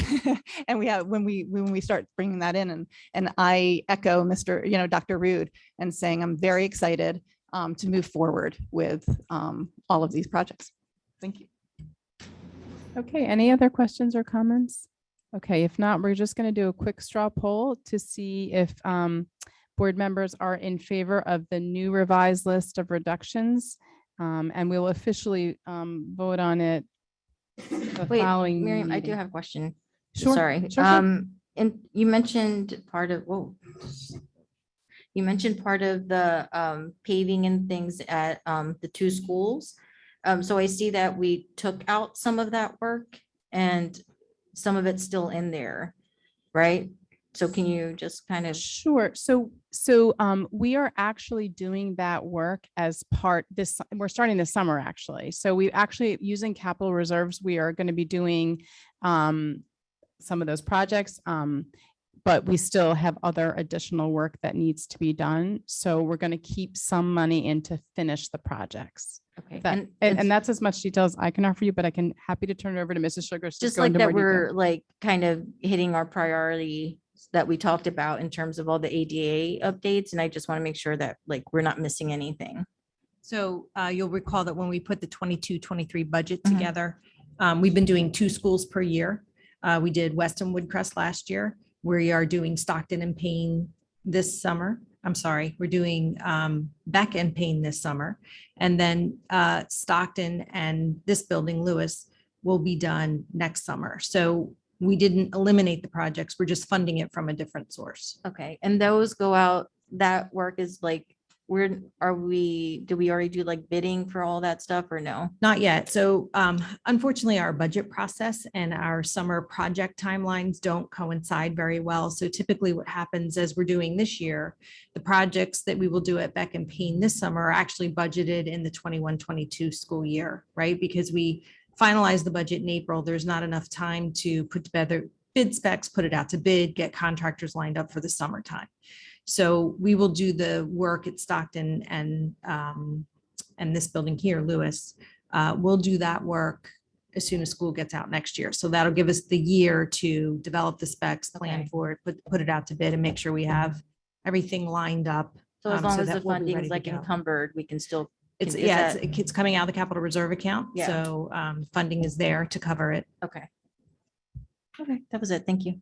Great questions. Thank you for all the questions. And any more comments or?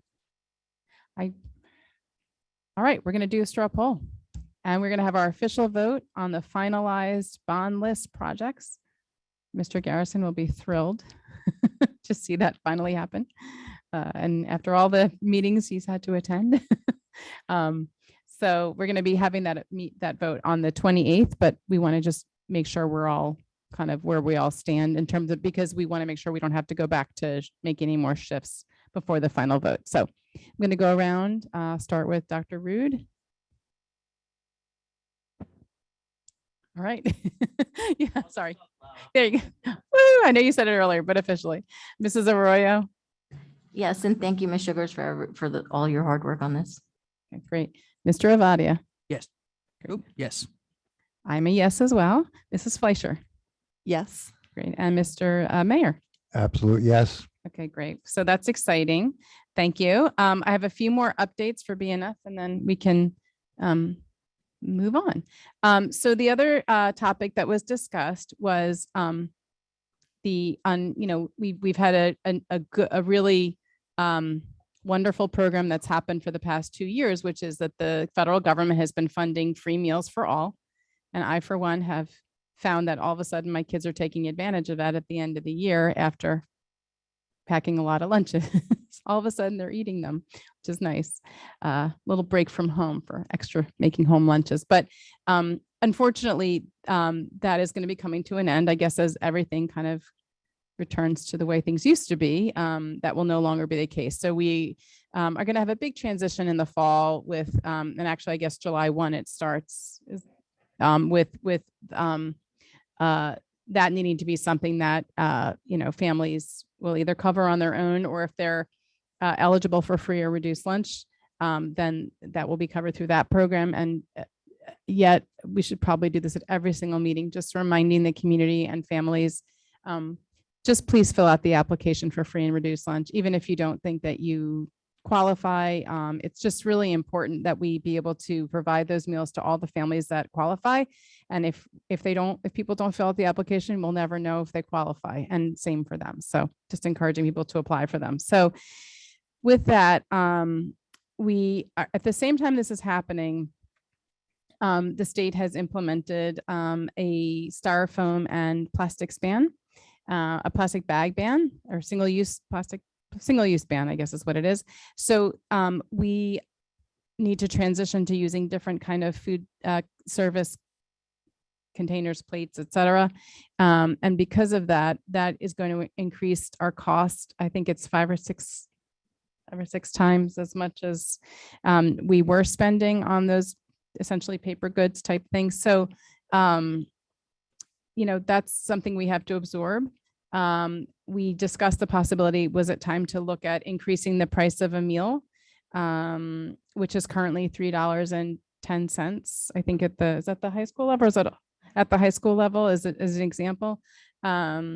And I think Mrs. Sugars was very thoughtful in recommending to the committee that we do not increase the price of meals at all for the upcoming school year. And keep them stable.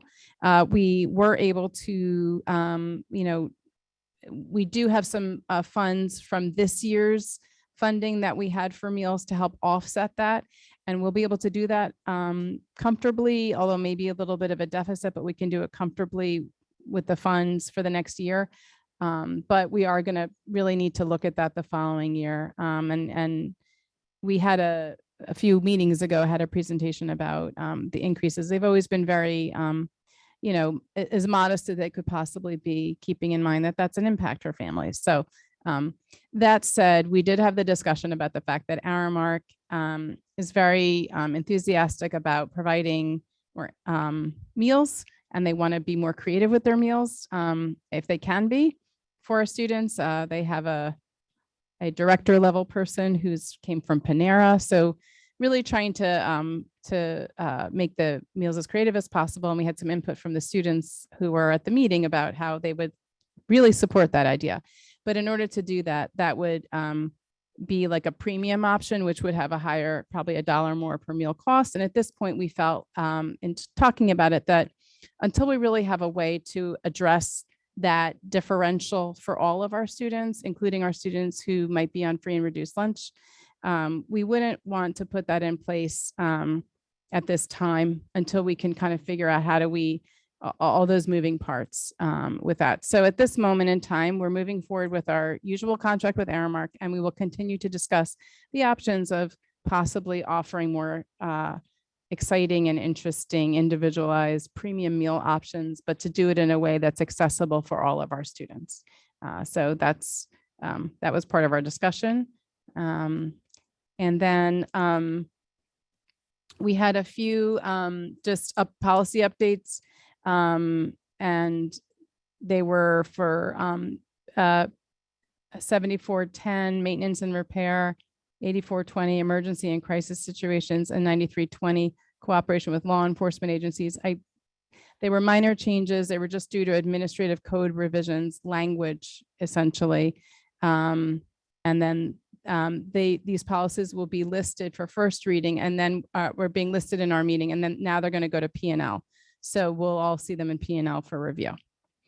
And then for, we had a couple of public comments. One was a public comment about addressing food insecurity. The concern that come the fall when students come back, and even over the summer, now that we're not being able to give away free and reduced free meals to all the students and community, there's going to be food insecurity, and kids are going to be experiencing that. So to asking the board to get more involved with that. And also confirmation from a community member who supported the idea that it's really important to keep the APRs in the Bondless. So I hope I got that all right. Feel free to jump in, committee members. Got it? Okay. I'm sorry. Yeah, please feel free to go ahead. Mrs. Aroux. So in terms of summer meals, I thought my understanding is that there is programming to provide communities with free summer meals every year, even pre-pandemic. Other school districts have taken advantage of that, from my understanding. And I remember even hosting a meeting with the State Department to really get more school districts on board with that about 4 years ago. So I know, and other organizations in the community, not just like the schools, but the schools would house maybe how it happens to distribute.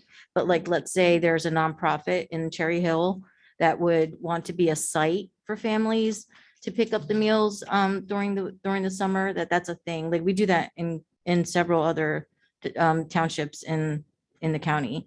So I just there are other opportunities, and I think I hope that's like a priority of whoever our grant writer is, to really look at those like that. I don't think that's a grant. That's actually just an application process. But I honestly, I agree. Like my daughter, myself, like she likes to pack lunch, and then Fridays is her special day to get meal. Like, again, this is my first year with her going to public schools in person. So I'm not, I don't know what that experience is yet. I haven't personally done, I do know lunches have improved. The meals have improved from where we were at in the beginning of the year, which was one of my biggest concerns. But I still think, do we know how much, what would be the cost if we covered meals for all students? Like, is that even something that we've looked at and identified? Mrs. Arroyo, do you mean All students. Every student, All students. kind of continuing what we're doing this Yeah, year? like what would, like, what I is guess that? we need to know what the food budget, our food budget is annually, and I, off the top of my head, I don't know if Mrs. Sugars can answer that. It's not- No, I'm just asking. I'm not Yeah, yeah. expecting an answer right now. Oh, okay. So you wanted maybe us to look at that at Yeah, like BNF? what would that look like? Whether we can do it or not, just like, do we have a baseline to say it's gonna be $3 million a year so that we can incorporate meals? And then so that, I don't know, I'm just throwing out a number. But then that's what the type of grant we're looking for, type of sponsorship or things like that. You know what I mean? Like, I think it benefited so many people and so many people that might not still apply or still on that cusp of, I can't, like, everybody says I can afford this, but really I'm living paycheck to paycheck, and I don't, it shouldn't be a thing where we have to be scared now starting at the beginning of the school year. And then still reflecting back on the previous policy that we should probably be revisiting again about lunch debt and all that. It's just concerning. It's bringing all these things up. And I'm sure administration has been having conversations about it, but the fact that it's like right here now, I think like we should be looking for other options. And I'll tell you that did specifically come up in terms of the conversation about a student accumulating debt and starting to look at if the board has an interest in, looking at initiatives for that. And there was interest in the initial conversation, which was very cursory, there was interest. So certainly it's going to be something that we will be talking about in future meetings. And it's absolutely, it's good to hear that, there's also interest from people who weren't at the committee, obviously, other board members. So I think we can certainly explore some of this through our committee work. So I've made notes and we'll take it from there for sure. Other comments or questions from? Somehow BNF became a very long and riveting discussion. The meeting was riveting, I have to say. And somehow, although apparently there was some kind of friendly wager going on between Mr. Garrison and Mrs. Sugars, we finished our meeting with 2 minutes to spare. So I can't take credit for that, but I was pretty excited that that Mrs. Sugars won the wager on that one. So. Wait, was the wager high enough to pay for school meals? I mean, it might have been, I might say that it may or may not have been a wager to buy someone lunch, one lunch, but I'm not really sure. I can't speak to the specifics, but I think it was friendly nonetheless. But score one for Mrs. Sugars, Mr. Garrison. I'm sorry. You thought we wouldn't do it. We did it. So, oh, okay. So that might be on the docket. So yeah. So that was it. So thank you, and turn it over to Mr. Ovadia. Well, Ms. Stern, I'm going to turn it right back to you for HR. Oh God. Okay. Well, the good news is this one's super short, but I am filling in for Mrs. Elmore Stratton, who is not here tonight. So we had our HR committee meeting on June 6th, and no, it was not June 6th. It was June. It was. I'm really not tracking the dates. I apologize. It does say that on here, but I was doubting it. And so there were 2 items that are going to be voting on tonight. One is that we have a few non-affiliated staff. So these are people who are not staff members who are not included in all of the collective bargaining agreements that were decided upon this year. So all of those collective bargaining agreements, part of them were increases, but these staff are not covered under that. So there's a few of them that will, their increases will be voted on tonight. And then we have a new job description. There is for a structured learning experience coordinator. And this is, so we're gonna be voting on that tonight. And this is a position that is funded through Title I funds. I believe that is all I can say about the items that were discussed in HR. That's it. I don't know, Mrs. Adrian, did I miss anything?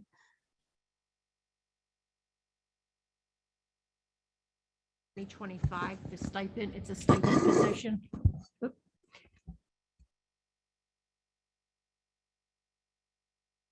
Position, and it will run through a grant. It will be paid through 2025. Thank And you. it's going to run through the full June cycle. It won't be approved tonight. It'll be approved June 28th. So kudos for, I was wrong, it's not Title I, but kudos that a grant was sought after and was accomplished, and that gives us more staffing. So that's fantastic. So thank you so much for explaining that and the correction on that. Any questions from board members? Mrs. Arroyo? Well, I'm not sure if it goes here or if it was in the other one or what committee it falls under, but the student that spoke earlier on the student advocate role, I know we've had conversations about that before, but is there a way to look at expanding that and then like enhancing the Title I funds with something else to increase the year period? Like, I'm not sure where that conversation goes, but just throwing it out there. I'm going to let a staff person administrator answer that question. We absolutely can continue that discussion in the HR committee. Thank you. Yeah, and it is a really important role. And I've had some, heard great things about the student advocates role. So. Okay, that's it. I turn it back to Mr. Avadia. Thanks, Ms. Stern. Just because Ms. Stern is pinch hitting, I would suggest Mrs. Arroyo just an email to Mrs. Elmore Stratton. But that's definitely a good place for it. And of course, we definitely want to follow up on the student comment this evening. All right, pinch hitting as well. We've got Mrs. Fleischer for P and L.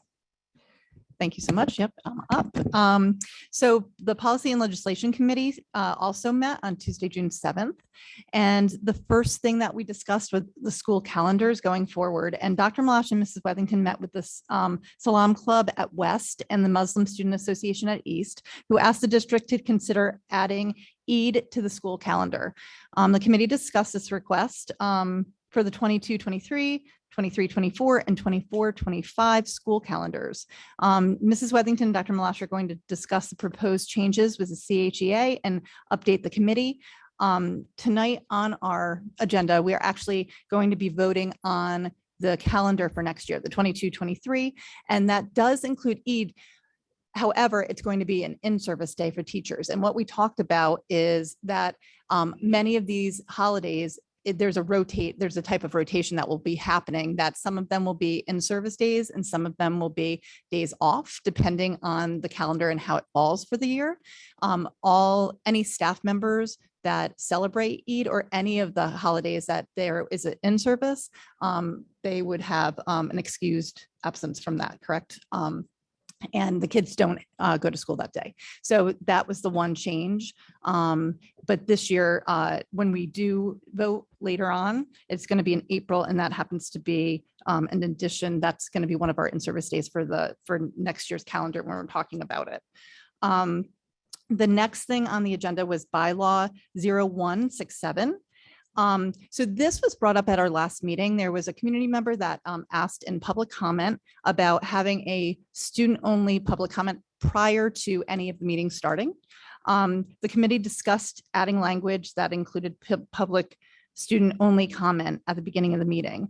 Our committee got into a pretty intense discussion, and actually also with some of the students about this actual topic. And I wanted to open it up to our committee now to talk about this and just have a brief discussion about the pros and the cons of doing that. So what it was sort of presented to us is, even before we start the actual, in-depth meeting or into the agenda, to have the comment portion for the students, because if they have to go home and do their homework. So we had some people wanting to do that and some people not. So I'm interested to hear anybody's thoughts. Anyone? I'll start. Okay. Thank you, Mr. So I think I like the idea of them having their own space to share their viewpoints before it gets to 10:30, and then they, depending on presentations. But if we go with that, like I think we would have to adjust the way our other public comment sections are. So I'm for supporting, having going into further conversations about having their own portion, so that they could just present what they need to, stay if they'd like, hopefully, but also, it gives them an opportunity just to be here, reflect, and then, let us take in that, because some of the things, it could also provide insight for some of the things that we might be making decisions on. And without having that information prior from students directly, it could lead to further discussion on our behalf as well. So I think that's important. But then again, it shifts the rest of the public comments, just to acknowledge time and everything else we have to go through in our agenda. Anyone else? Ms. Stern? Oh, sorry, Dr. Rude? Whichever one. All if you right, guys- all right. I'll guys, since your mic isn't working now.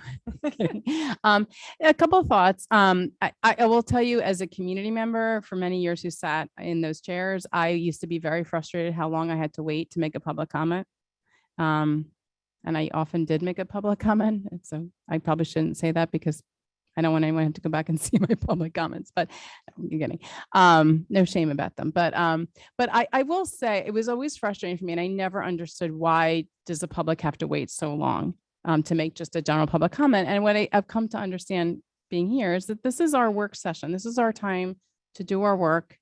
It's rightfully so. We need to do it in public, but we really have a lot of work to do. And we're really trying as 9 people to make sure that we do right by our students and get stuff done for this district. And so, I do think for the adults, I think it makes a lot of sense that it's at the end of our meeting when, we get a lot of people making comments and asking questions about things that we've discussed, that we reviewed in the meeting. And I understand it's a long time to pay attention for anyone watching in the audience or the community. But having the adult public comment at the end, in my opinion, is a way to ensure that at least many of these things would be addressed as you're talking about. I do like the idea, however, for the students, for exactly the reasons we're saying. We want to honor their sleep and their other needs. I do, they're in a different position from the adults. And I would think maybe one thing we could consider is public comment 1/student comment, have it integrated as a singular first public comment. And I would also love to see us add in the opportunity for then the superintendent to respond, because I know sometimes superintendent comments come at the way end of our meeting. And if students have made public comment that the superintendent comments on at the way end, then they're going to miss those comments. So that's something that to me I'm thinking might make sense. So thank you, Mrs. Stern. Dr. Root? So you read my mind on having something during the first public comment. I think that would be a really wise time to do it. Just have the first comment session be student comment. There would have to be a little bit of work done in kind of advertising that. So I think that would probably be a very good role for our student members to let their communities know, to help get the word out that, when student comment is. It would help some of the awkwardness of like, do we have any students, and kind of waiting around. That might speed up our other public comments. And I do like the idea of, student comment and then giving Dr. Malasha a chance to comment. That's great. But basically carving out a space, I think, is a great idea. I think, and I'm going to pass it over to Mr. Avadia, but really that's sort of what we're doing right now. But it's not stated in that way. So it could be just something that we need to make it more specific and just to let the students know that they have that opportunity, because that's really what we are doing. We're letting the students go first. Another thing that I had just brought up too is I like the idea of having it in the first comment, just because I think the process of the meeting is sometimes the students will learn things about the Board of Ed and the way that we're running and things that are going on in the district by staying here, not just showing up right at the beginning, saying what they need to say and then just going. So I think I love having them here and being part of the process, like part of our meetings. But I agree with you, keeping it at the first part. I agree with that, but maybe it's the verbiage that we have to change. Anyone else? Mr. Mayor? So I agree with all of it. I think really what we're talking about is maybe formalizing what we're doing in practice right now. And the benefit, while the benefit is surely to the students, we're here to help the students learn better, learn more.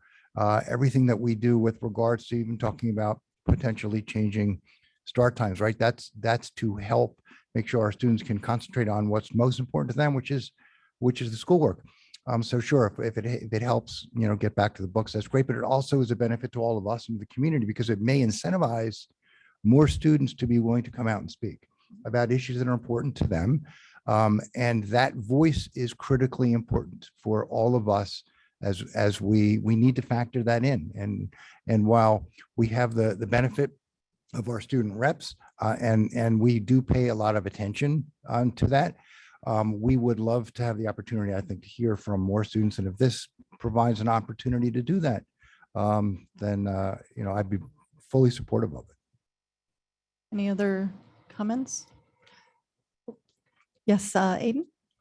Thanks. So I just wanted to speak as someone who has come here as a student to make public comments many times, and who's also, now that I'm the Board of Ed rep, I'll certainly be doing this, and also even before this, tried to help encourage other students to come here and make their voices heard with the public comments. I think there are three things that this proposal would do to or three important points about it that we should consider as to why it's a good idea to help students get involved in the process. The first is that I think it's just important to recognize that it's a difficult thing to do to come speak in this room. There's a lot of people here, there's sort of people who have powerful positions and elected officials, and students can be intimidated by that, especially, the younger students we have. We often have high school students making comments, but it's all of our students who are impacted by the Board of Education's work.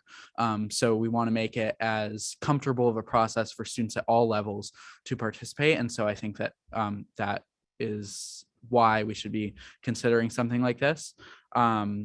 Specifically for students. Second, I think that it's important to note that even though students are currently allowed to speak during the first public comment, that doesn't necessarily mean they'll be allowed to speak early and in time to go home and get lots of sleep, because the first public comment, as we're discussing, is not currently at the beginning of the meeting. And the main thing that sort of interferes with that is the fact that presentations are before the first public comment. Depending on the meeting, presentations can take like an hour or more. And so that is something that is keeping students here later, and putting the student public comment before any of that would help with. And third, I think it's important to consider that putting student public comment at the beginning of the meeting before anything else would make it a set time that, as Dr. Ru talked about, sort of advertising to students, making sure they know about this and can come out. It would be a lot easier to do that if we can say, come at 6:30, that's when you'll have the opportunity to speak. Right now, we have to tell students, well, the meeting starts at 6:30, but it might be 6:40, so you should make sure you're here, but it also might not be till 7:30, so you don't want to come too early and, sort of waste time that you could be doing homework if that's what you need to be doing. So having it right at the beginning would allow students who have busy schedules, extracurriculars, to sort of plan around when exactly they'll be allowed to make a comment. Because I know that there have been many times where I've encouraged students to come here and make their voices heard. And then they've said, oh, well, when is it? And when I say, well, it might be 6:30, it might be 7:45, they say, well, I have swim practice at 7. So if I could know it's going to be at the beginning, I would, but sorry, I can't. So I think it's, student voice is one of the most important things for the Board of Education to consider. And for all of those reasons, I think that this is a great idea. Thank you, Eden. The other thing I wanted to bring up going with this too, is we had a discussion, and it is not on the agenda, and we're not discussing this, but we're keeping with our current policy, is that there are some towns that have stopped doing any type of Zoom and taking questions by Zoom. We have decided that we are still going to, have our meetings on Zoom, and we are still taking questions. So that could be for the students, and even having the student. The other thing I think, and this will go back to the committee and we'll discuss it a little bit more, but is that, the students are also available to stay, whether it's Zoom or in person for the whole meeting, and also comment in the second part. So, they're able to comment anytime, because, our focus is on the students. So we always want to hear your voice. Is there any other, Rosie? Now that you said that, is it a possibility that we continue the conversation that only students can comment through Zoom? We could bring that back to our committee. Because and then have maybe a that cuts discussion. down on time and allows flexibility. I'm just throwing it out there because we didn't talk about that at the committee meeting. But, and again, I think Aiden it articulated better than I did when prior to presentations would be helpful. I think, yeah. Emily? Oh. Yeah.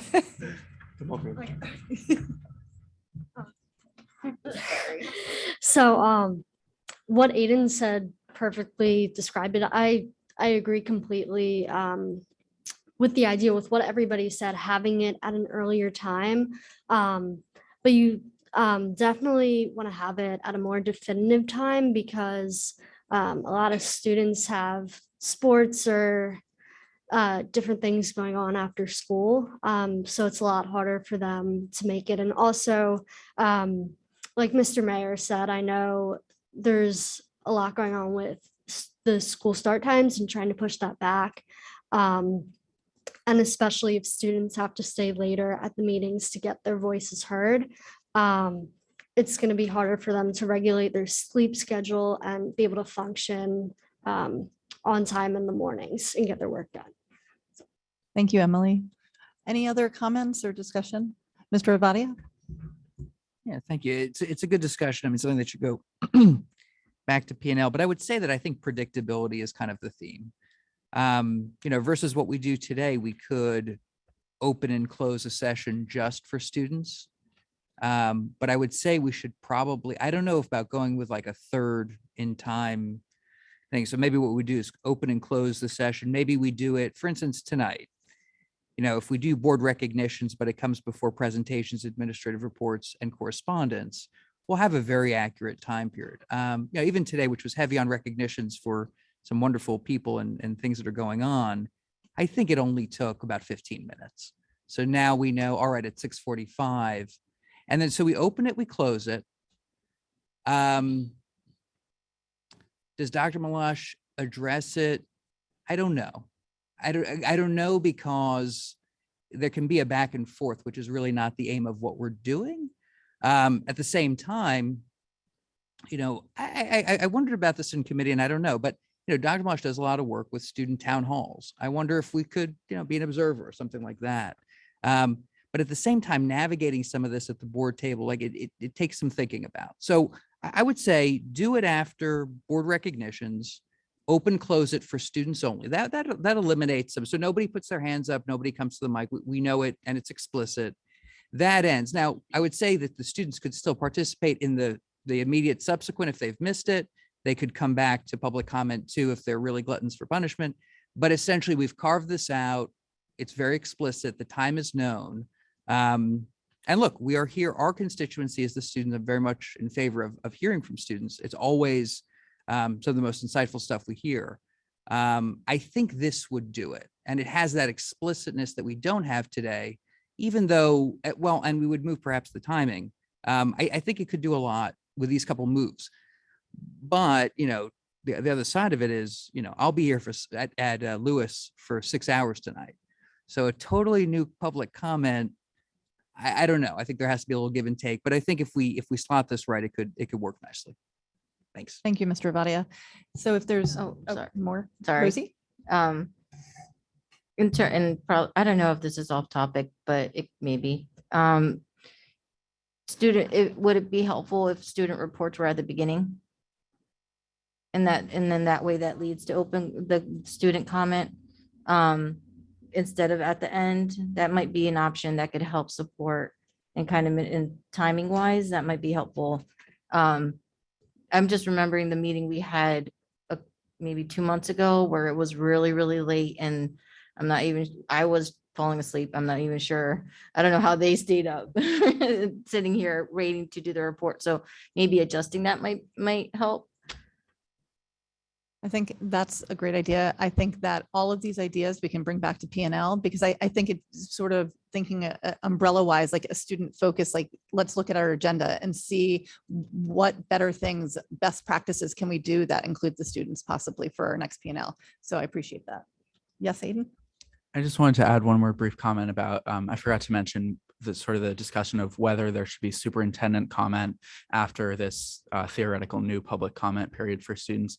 I would be definitely in favor of that, just based on the experiences that I've heard from some of the students at East who have come to make a comment, and then they've sort of said to me or said to other people who I've heard it from, why didn't they respond? Why are, our comments falling on deaf ears? And then as someone who actually did have a chance to watch through the full meeting, I'm able to tell them, well, actually, there was a response. But as some of the board members mentioned, if the comments are earlier on, even with how it is currently, if the comments are in this first public comment period we have now, and then it's addressed by administration at the end of the meeting, and we're encouraging students to go home and get some sleep before the end of the meeting, then I think that that sort of creates a disconnect between their voices being heard and the response that they're hoping to see from that. So I think that it would be important to not only have the superintendent comment at the end of the meeting, but also one that could address students' comments if we're going to do that at the beginning. Thank you, Eden. Yes, Ms. Stern. So as I think just following up on what Mr. Avadia said, I do think that there's, as someone who actually, the person who said, I absolutely think we should consider that. I also think, though, we have to continue to, make it clear that it's, as you said, it's not a back and forth. There's comment and then there's response, which is the function of public comment in our meetings. Whereas like town halls or other, avenues for more dialogue definitely exists. So I think as long as we kind of clarify that, and in terms of the way we present it, if we go in that direction, that's just one thing I just think it's important to clarify, because the adults do get tired at the end of the meetings too. We stay awake and we attend, but it's a marathon for us too. So, and Thank for you, the Mrs. others Stern. in the community. So Thank you, Mrs. Stern, and thank you both to the students for joining in on the conversation. It's really important, so thank you. So this will be a great discussion to bring back to P&L, and we will report back again. The next thing on our committee was policy 5512, which is the harassment, intimidation, and bullying. The committee reviewed the policy and discussed substantive changes that were summarized. I'm going to actually have Mrs. Wethington talk about this because there are a lot of changes to the policy. Thank you, Mrs. Wethington. Certainly, Mrs. Fleischer. So in policy 5512, some of the major changes are as follows. The superintendent, board members are aware that the law changed maybe 3 years ago that permitted the principals to make a predetermination if they're going to investigate. So now the superintendent will have to report the number of times principals do that to the board. The revised statute suggests some consequences for first, second, and third offenses. It's more explicit about HIB incidents that may be in violation of criminal law and in accordance with the memorandum of agreement between law enforcement and education. It requires the principal to maintain a written record of the initial notification to parents. We currently do that. It's documented in our HIB management system. That will not be new for us. It requires the written record of parental notification, even if a preliminary determination is made. So in other words, if the principal decides to use the preliminary assessment, parents will have to be notified. Should a parent ask for a hearing, we will provide the board a redacted copy of the form that will be developed by the Department of Education. It's not yet been developed. It's a reporting form for parents online and numbered. And then the last significant change is that the principal will report the preliminary determination to the superintendent, who can reject it or accept it. There are a few minor changes, but those are the majors. And just to confirm, just so everyone knows, these are all by the state that were passed down to us that we have to abide by now, correct? Correct, Mrs. Fleischer. The statute changed in a year ago. So the statute changed a year ago. We are now working on policy revisions. As you know, Strauss Esme is our policy. It's the company that we use. This is their first writing of the policies to align with the changes in the statute. Thank you, Mrs. Wethington. Are there any questions or any? Thank you, Mr. Green. Are any questions? No, I for just- Mrs. Wethington? I'm sorry. Mr. Arroyo? I just remember, and I can't find my notes in my packet. Do you remember the language I had concerns about? I should know this. I'm the one that had concerns about it. Do you remember? I can't find my highlights. I know we were going.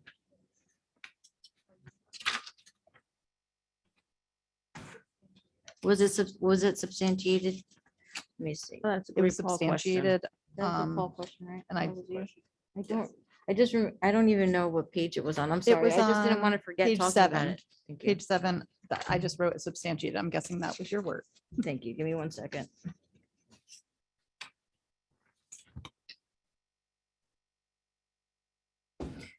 I don't.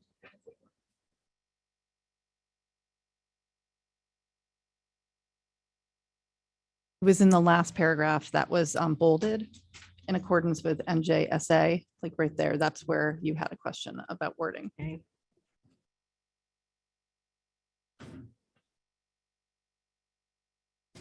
Okay, well, I'm gonna have to come back to it because I'm gonna look for exactly what I, okay. Okay, thank you, Mr. Green. Any other questions? Thank you, Mrs. Wethington. With that, we're going to move on to old business, which was bylaw 0155.1, board member participation at board meetings using electronic devices. The bylaw will be revised to permit remote participation once a quarter. And we had talked about that last time. The next bylaw is 0145, board member resignation and removal. The bylaw will be revised to read 3 consecutive regularly scheduled meetings of the board. Before it said 3 action meetings, and seeing that we always have action meetings at every meeting now, it just was sort of redundant. So we just made it more clear. And again, if it's 3 in a row, it doesn't necessarily mean that the Board of Ed member is thrown off automatically. If there's extenuating circumstances or talking with like the president and the vice president or any of us about things, we could talk in executive session about that. So, but it will say 3 consecutive regular scheduled meetings of the board.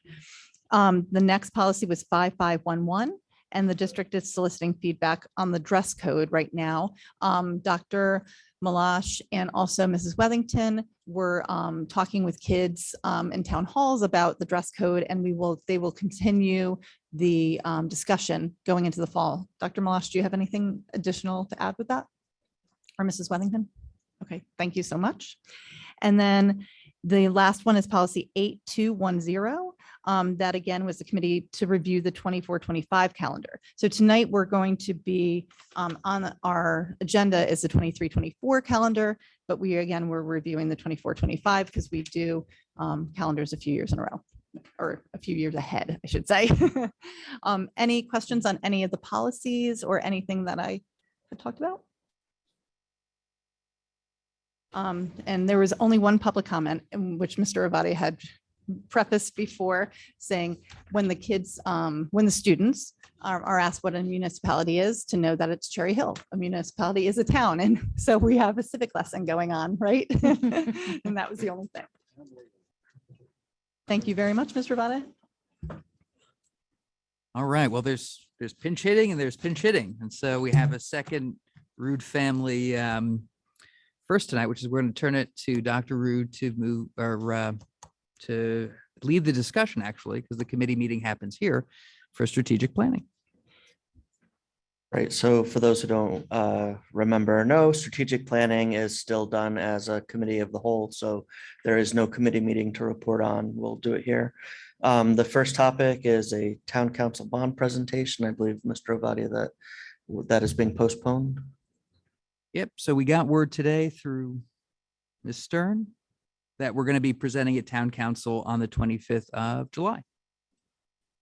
Well, I guess we need probably full confirmation, but tentative confirmation that it's July 25th. So yeah. Okay. So if you're so inclined to attend another meeting that week, or I guess it's that week, please feel free to come and see an exciting presentation on the bond. Okay, so we'll be looking for, will there be a formal publishing of that timeline? Yeah, okay. Yeah, I mean, we'll want, yeah, Dr. Rude, we'll want as many board members, supporters, people who think they might possibly vote for the bond, neighbors, friends, cousins. It's going to be an important one to really show up. So for board members, I would say we'll see you there. For everybody else, we'd love to see you there, but we can't force you. Actually, I can't force anyone, but anyway, it'd be a big night. Okay, moving on. The next item on the agenda is a review of PEC letters, which I believe have to do with the bond. Is that you, Mr. Gersh? Okay. Yeah, there really is no update other than to say that we have received all of our PEC letters for all of our projects at this point. And just to highlight those, the PEC letters that have come through, and there's been some revision. Again, thank you to Mr. Garrison and his team for their in-depth work back and forth to Trenton and in contact with the folks at the Department of Ed to make sure that all the questions were answered and all the appropriate information was included for those letters to come through in such a timely manner. So really put us on the right path for where we are to move forward tonight. All right, and this is all of the project letters to the state, right? That's excellent that we have. So in terms of getting this bond up and running,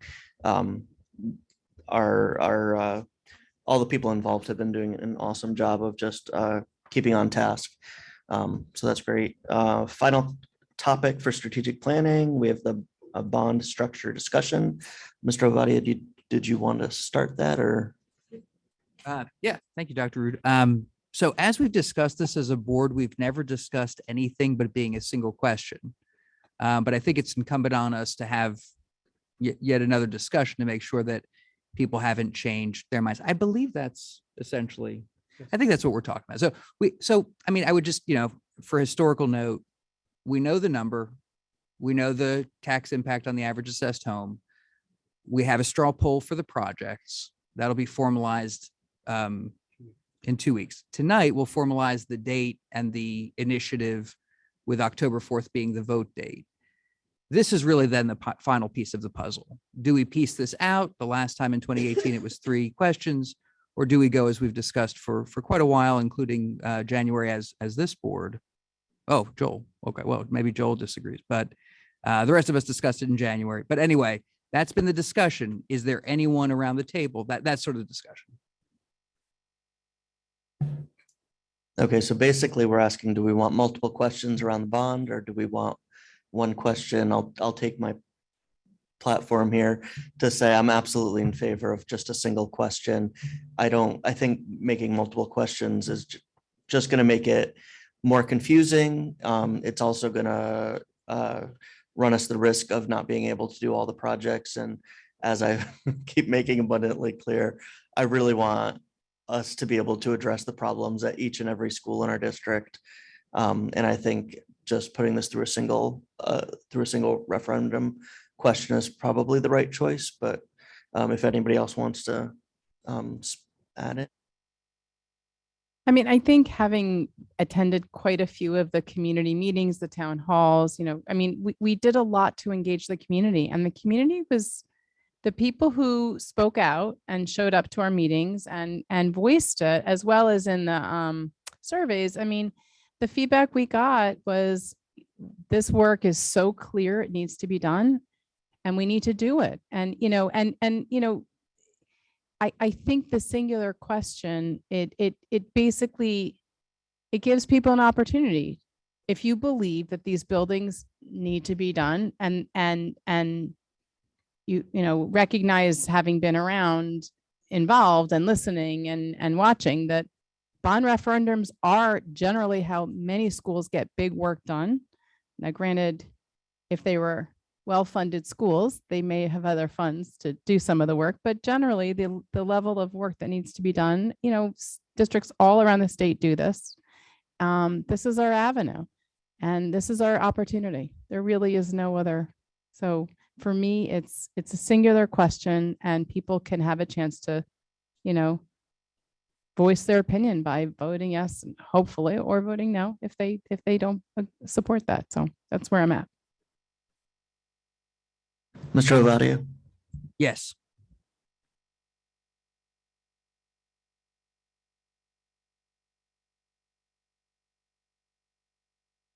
In that case, do you have a comment? Yeah.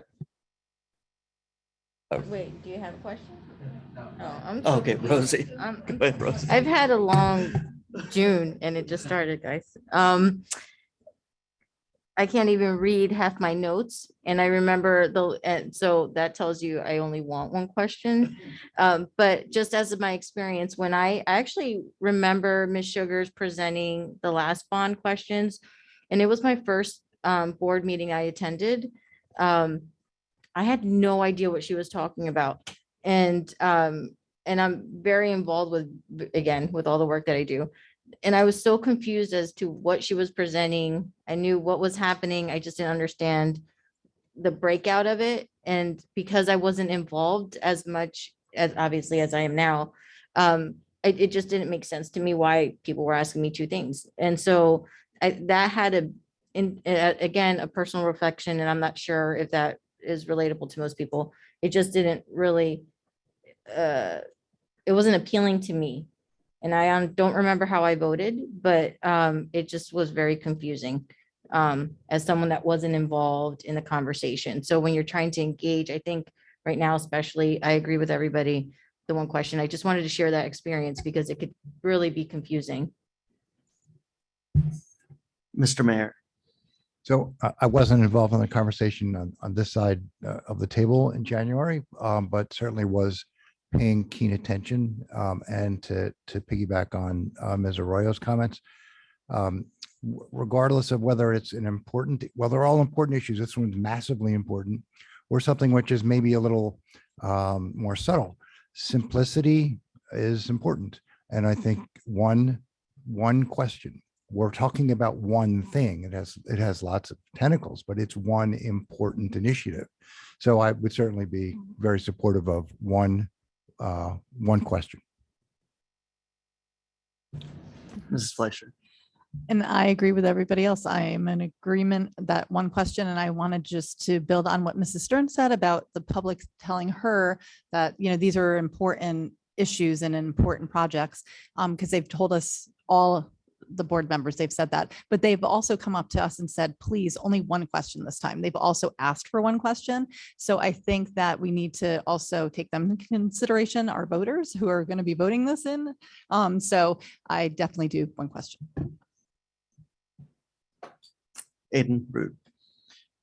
Just from a student perspective, last time I was, as others have said, very confused when I looked at the bond.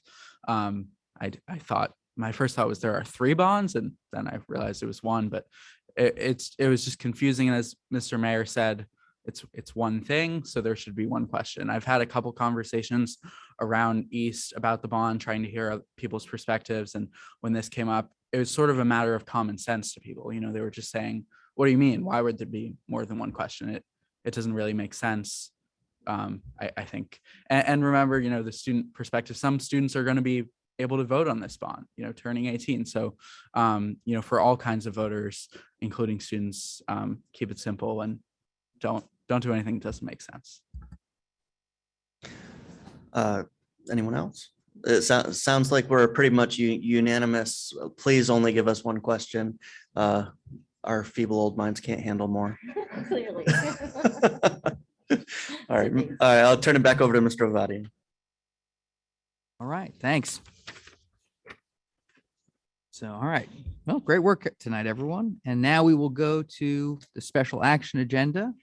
And I will turn it to Mrs. Arroyo once again for CNI to move the agenda. The superintendent recommends, and I move the following: 17.1, approval of attendance at conference and workshops for 2022-2023 school year. Approval 17.2, approval of agreements for 2022-2023 school year. And 17.3, approval for building and capacity competitive grant vision and mission statements. Do I have a second? Miriam? Any questions? No? Okay. Ms. Sugars? Okay, board members, I opened up the online voting. You may cast your votes.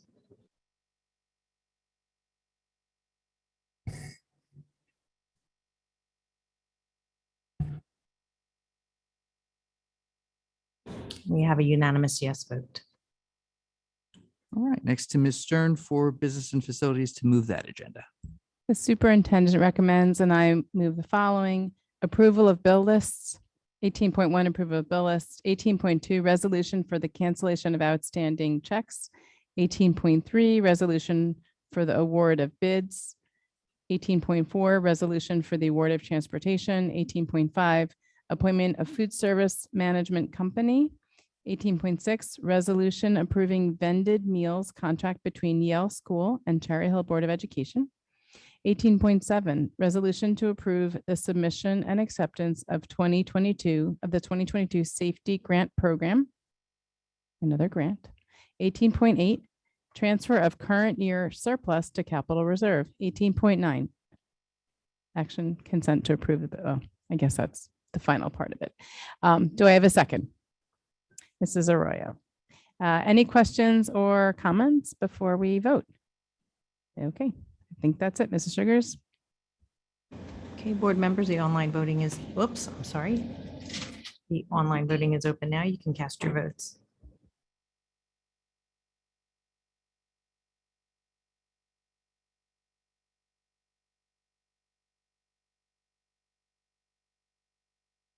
We have a unanimous yes vote.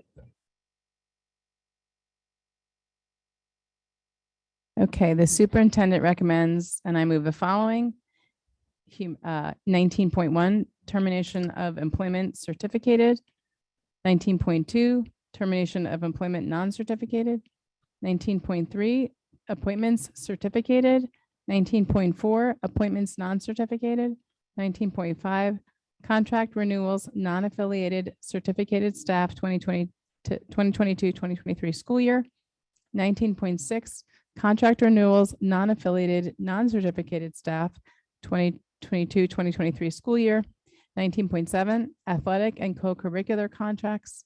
19.8, assignment salary change certificated. 19.9, assignment salary change non-certificated. I got that, both of them. 19.1 or 0.10, affiliation agreement. 19.11, other compensation certificated. 19.12, other compensation non-certificated, and 19.13, other motions. Do I have a second? Mrs. Fleischer, any questions or comments, which I probably can't answer anyway, because it's HR. Okay, seeing none, Mrs. Sugars. Okay, board members, the online voting is open. You may cast your votes.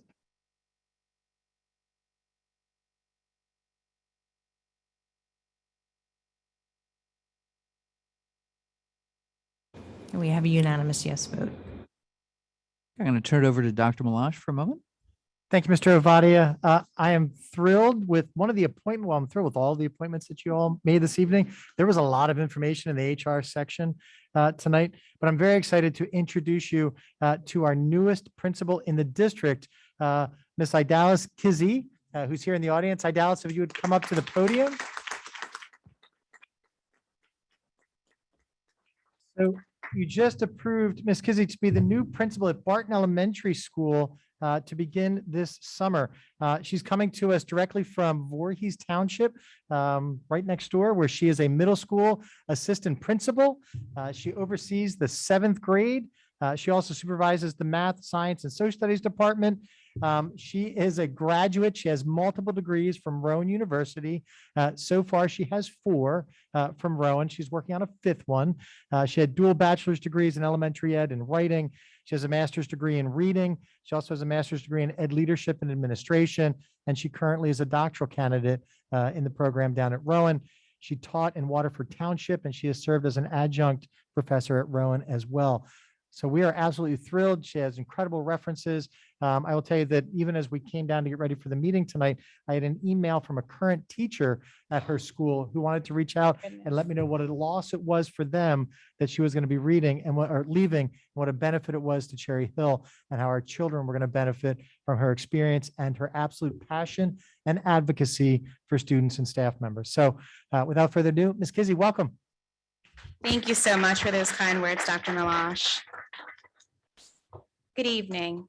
I would like to take this opportunity to extend my sincere gratitude to the Cherry Hill Board of Education, Dr. Malash, Dr. Mahan, for this opportunity. I am thrilled to be joining the Cherry Hill Public School community as the incoming principal of Clara Barton Elementary School. It is truly an honor to be standing before all of you tonight.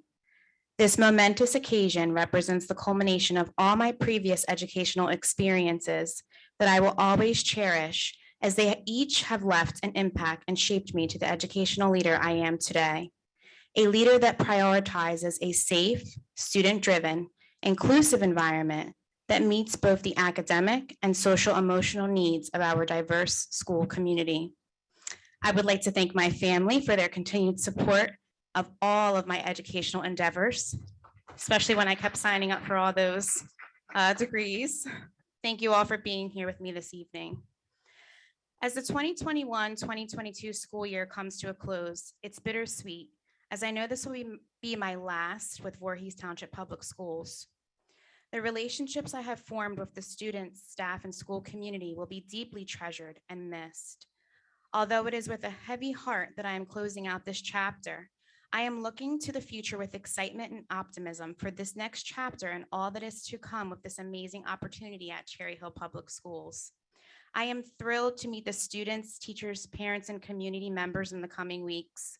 I look forward to working in collaboration with the administrative team, Mr. Sweeney, our families, and the dedicated staff in preparation for the upcoming transition and continuance of the welcoming, positive school culture and climate that defines Clara Barton Elementary School. Thank you so much.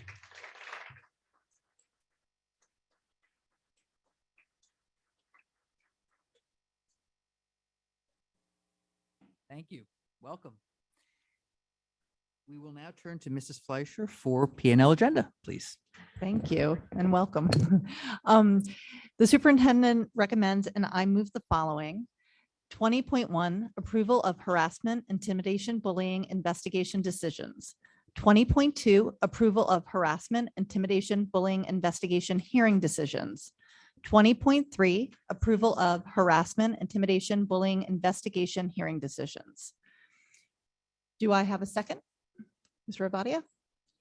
Any questions or comments? Seeing none, Mrs. Sugars, please open the voting. Okay, board members, online voting is open. You may cast your votes.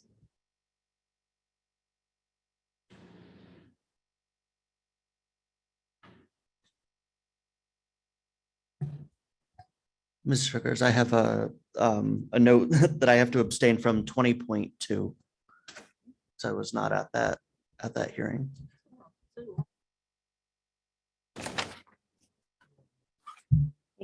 Ms. Sugars, I have to abstain from that too. Thank you. Thanks, Ben. Other than the exceptions noted, we have a unanimous yes vote. Great. Dr. Rude, you're back up to move the agenda for strategic planning. All right. Okay, let me see if I get these words right. So the superintendent recommends, and I move action item 21.1, resolution of the Board of Education of the Township of Cherry Hill in the County of Camden, New Jersey, authorizing certain actions in connection with proposed school facilities projects. Are there any questions? Need a second. Oh, I move it, and I need a second. Joel Mayer. I failed. Darn it. Wait, I'm fired. Rosie said I'm fired. I'm going home. Okay, board members, the online voting is open. You may cast your votes.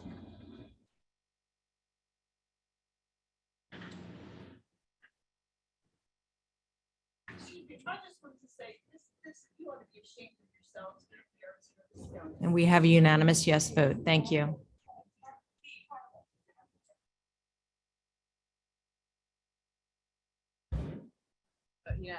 Unanimous vote. All right. Take out your calendar or your electronic device of choice and mark October 4th, please. Tell a friend as well.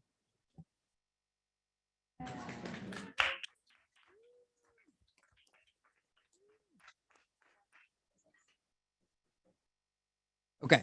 Is there any new business to discuss this evening from board members?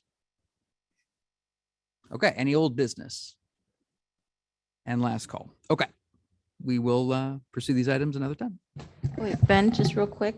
I just want to say, when she walked up, the new principal walked up, she had this really awesome vibe and her excitement on her face. I'm just really excited. I want to go to that school. Like, so I'm just really excited about her because like her presentation and everything, it's just, she's going to be amazing. Thank you, Mrs. Arroyo. All right, this will bring us to our second public comment. This is the second public comment section during which you may comment on any topic. If you would like to speak now, please clearly state your name and municipality. We will alternate between speakers here in the room and those that are online. Each speaker will be given a maximum of 3 minutes to speak. The timer on the screen will indicate the amount of time you have remaining. Cherry Hill is a community that values education, and educational topics often bring out a passionate response. The Cherry Hill Board of Education supports a school climate in which our diversity is a source of strength and all are included. Respect is foundational in how we treat you, how we treat each other, and how we support our administration and staff in their essential work. Please join us in practicing the utmost respect for all. And we have Ms. Nadio. Hi, good evening, Jennifer Nadio. I'm here kind of dual, so Cherry Hill Township, and also president of the Cherry Hill Special Ed PTA. One of the things, I hate to put a damper on this, but for about 4 years, Chisepta Cherry Hill Special Ed PTA has asked for a alternative high school representative. Tonight, we've heard throughout the evening from both East and West. We're not hearing from Old High. And I think it's important that their voice be heard as well. And I know Dr. Malash goes and visits them, but this is a different vibe. So I would really like for alternative high school students to have a voice here too. And I do realize some of the things that hold them back, but even if someone could give their report, I think it's important. That's the first thing. The second thing, the academic brunch, incredible, inclusive. I was so impressed by it. I went on Sunday and there were students not just in the Honor Society there. And I just wanted to thank Chef. I want to thank the administration and the principals and everyone who works at East and West and possibly alternative high school that put that together. So thank you. At the BNF meeting last week, there was discussion to remove ADA, and I realize that all of you have said that it's going to go into capital reserves. I need an answer. If you're going to take out ADA, when will it be fixed? Our students in our district require ADA compliance. Our visitors, our family members, our staff members, and the APR rooms, that's an ADA issue. If my son were to come here, he would not be allowed to go into the APR because of the heat. So, and some of them don't even have windows. So I think that you need to look at, if you're going to take something out of that bond, you better have a definite decision as to when you're going to put in the ADA issues. It is really getting horrible with the ADA not being addressed. And quickly, the Hanover research, there's a lot in there that shows that children with IEPs are in a disproportionate number. I need some more equity from our families. Our families need equity. I really want you to pay attention to that Hanover research report for our families. A lot of IEP students getting suspended. We have to pull that back and figure out why and make a better choices on that. Thank you so much. Thank you. On the line, we have Laura Locke, and the floor is yours.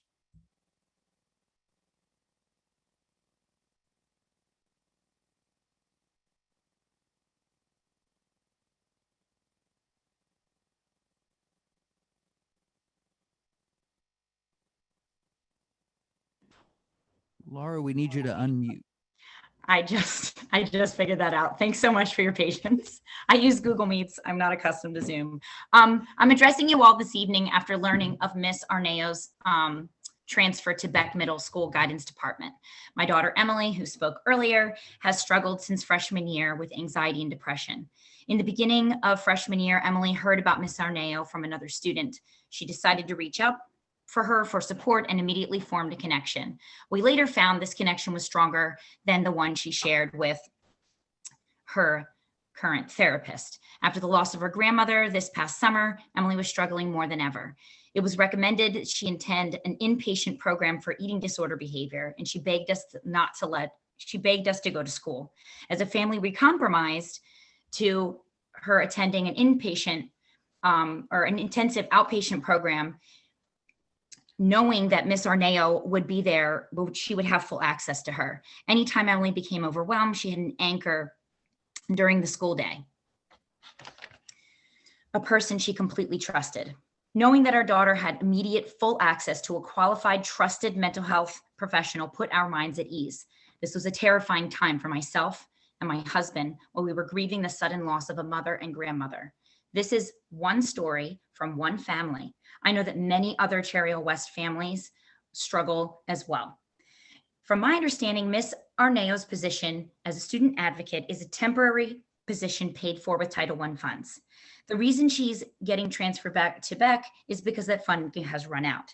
Our nation is experiencing a mental health crisis. Suicide rates are at an all-time high, especially with girls, it's up 50%. The student advocate position needs to be a permanent position beyond Title I funds. The guidance department conducting academic counseling is unable to meet the mental health needs of our students on demand during the school day. Links to Cherry Hill on Cherry Hill's website is insufficient in supporting our students during the school day.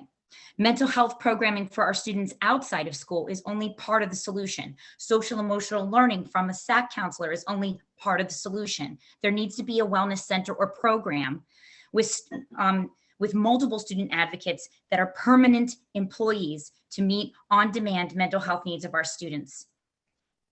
This will ensure their academic success.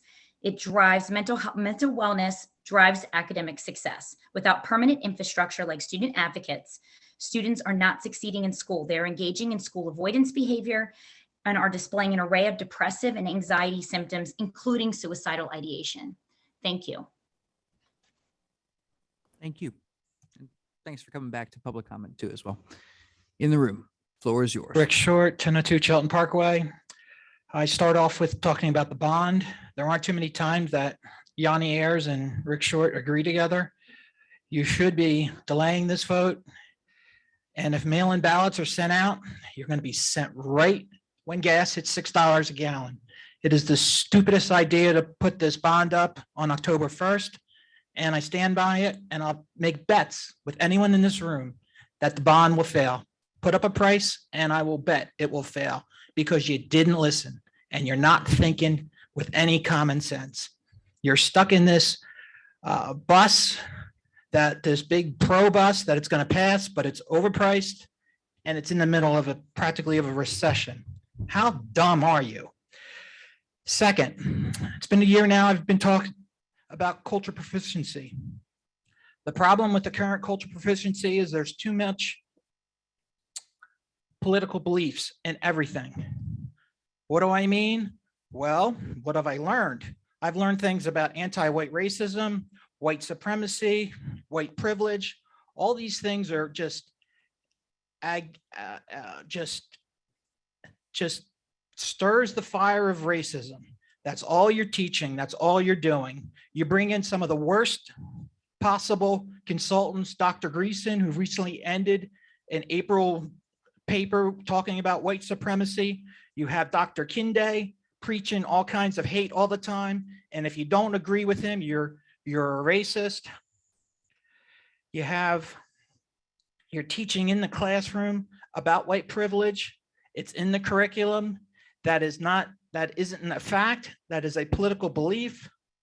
I'm also concerned about one of the administrators' drumbeat of racism, almost filling along with Al Sharpton's beliefs, who Al Sharpton was recently kicked out of New Jersey on 3/22 by other Black activists.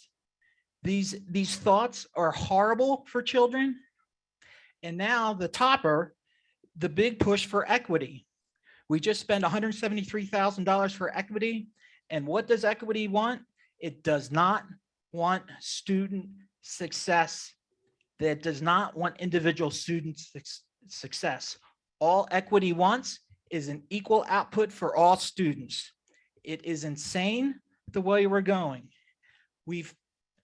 People have asked before to change the curriculum, to do a redo, to do something to follow along the 1717 project with Bob Woodston, but you ignore. So all that's going to happen is a lawsuit's going to be coming up soon. It's going to be dragged through the courts, and it's not going to be looking good for Cherry Hill. Thank you. Thank you. We're gonna go to the line. Let me we'll go with Dr. Podowitz. Dr. Podowitz, floor is yours.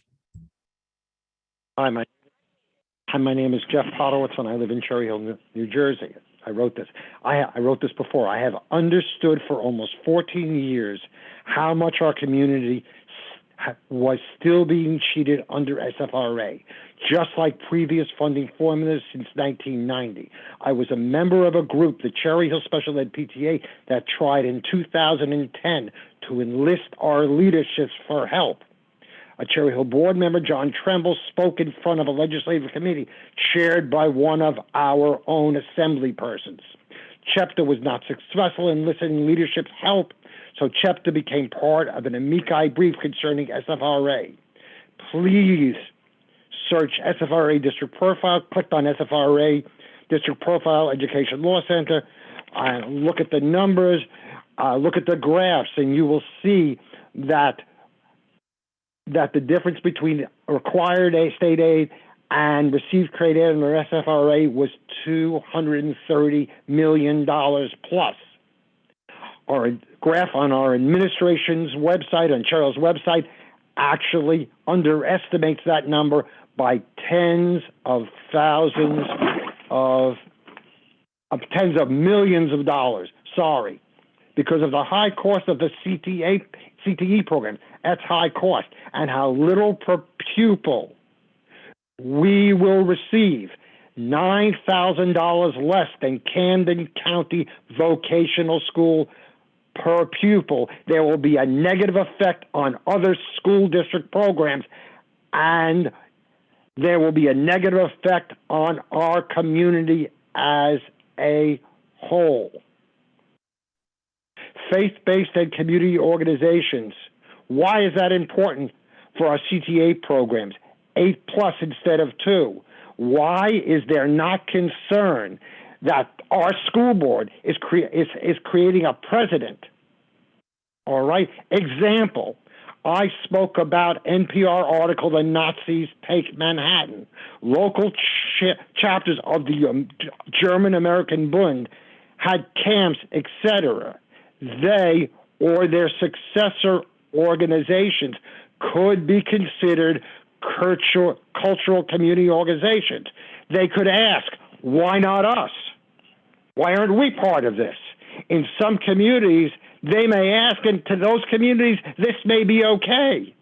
And you, the school board, the administrators, are setting a precedent for that to happen, for that to be possible. Your board lawyer didn't say anything. That concerns me. Thank you. That really. We appreciate it. We're going to return in the room. The floor is yours. Patricia Klein from Seoul. I'm just referring to a letter that was sent by the State of New Jersey Department of Education on April 14th. And it was sent to the chief school administrators and should have been circulated, routed to many people, including the parents. So I have a question. Was this letter ever sent to any parent? Did the parent receive it? The letter is a clarification regarding the 2020 New Jersey Student Learning Standards, the comprehensive health and physical education. It came from the acting commissioner, Angelica McMillan. And I just want to give you some pointers for the letter since the parents, no one received it. The pointer is The letter says the New Jersey DOE does not review, approve, or actively endorse instructional materials such as sample lesson plans, textbooks, software, or videos in any content area. Generally speaking, the state does not mandate curriculum. You are to develop your own curriculum, the districts. And I know a curriculum was recommended, the Garden State Equality, which is the LGBT curriculum. So my second question to you would be, what curriculum will you be using? I just want to give some standards in this letter. I was really shocked to receive it. But one of the standards happens to say, by the end of grade 2, that means kindergarten, first grade, or second grade. By the end of grade 2, the students, this is also a time when implicit and explicit messages about gender and identity can become ingrained. The word ingrained to me means difficult to change. Why would we want to do that to our kindergarten, first grade, or second graders? Number 2 was in the standard. By the end of grade 5, that means kindergarten, first grade, second grade, third, fourth, or fifth grade. You're 10 years old. Explain common human sexual development and the role of hormones. Excuse my language. Romantic and sexual feelings, masturbation, mood swings. By the end of grade 8, which means you can start from kindergarten, and by the end of 8th grade, you should be performance expectations, define vaginal, oral, or anal sex. Why would our students need to know that? The letter also stated that this is an opt-out. I'm not concerned, I'm not for opt-out, it should be opt-in. But my question is that if this is taught outside of the comprehensive physical education department, how are you going to handle the students? Thank you. What we do is we address the questions. You're going to address all 3 questions? Dr. Malash addresses it once public comment is closed, but we've got to move on. Okay. Well, am I allowed to come back and finish my question 4? Yes, but we've got to go through all the people who have their answers. But I can. Okay, thank you. Yeah. Yep. Okay. Speaking of going back, we will return to the line with Mrs. Yaris. Alana Yaris, Cherry Hill. Looking at the updated Cherry Hill Public Schools 2022 to 2023 calendar that is listed on the agenda, there are new dates that have been added as days off, and on the calendar, it says no classes on days that are shaded. And then in the list of days that are off, September 5th is listed as Labor Day, and that is a day off. September 26th and 27th is listed as schools closed. October 5th is listed as schools closed. The 24th, schools closed. November 10th and 11th, NJEA convention. November 24th and 25th, Thanksgiving recess. December 26th to 30th, winter recess. January 6th, schools closed. January 16th, Martin Luther King's birthday. February 17th, full day teacher in service. February 20th, President's Day. April 3rd to 7th, spring break. April 21st, full day teacher in service. May 29th, Memorial Day. June 16th, schools closed, and then June 22nd, full day teacher in service day. My question is, how come on all of the religious holidays that the school district is giving off, we write schools closed or teacher in service day, and we do not write the holidays that are listed? If we are a district of diversity, equity, and inclusion, I think we should be educating the public about the days off that students are getting so that they understand why schools are closed. And if there is a snow day, they don't complain that President's Day was taken back to make up for that snow day. Why not February 1st, 2022, which was Lunar New Year? I also want to state inclement weather makeup days. One of the dates listed is April 10th, and I believe that day was changed to April 21st to give off for aid. So April 10th is no longer a day off for students, and make sure you look at that for inclement weather makeup days. So again, please put the reasons why schools are closed if you can, so that others in the public can learn about the holidays that our community celebrates, including Rosh Hashanah, Yom Kippur, Diwali, Three Kings Day, Eid, and Juneteenth. Thank you. Thank you. We'll return to the room. Floor is yours. Andrea Weigel, Cherry Hill, New Jersey. I'm going to talk again about the 2020 Comprehensive Health and Physical Education Standards. There are a few districts in New Jersey who outright said, no, we are not going to do this. There are a couple districts that said they're going to do the bare minimum because they feel it's related to funding. I'm here to ask you to not do it. Adopt a policy to reject these policy standards. I talk to my kids, they're 15, 15, and 16. Talked to a couple topics that are on there. Masturbation, anal sex. They were mortified.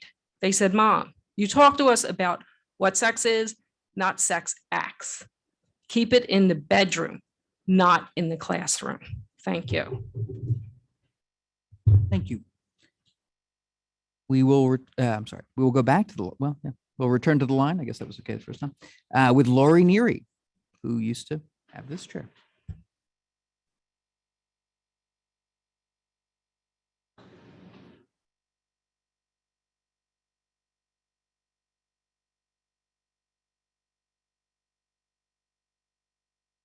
Okay, we're online now, but we'll reset the time, right? Can you hear me now? Yes. Okay, perfect. Thank you.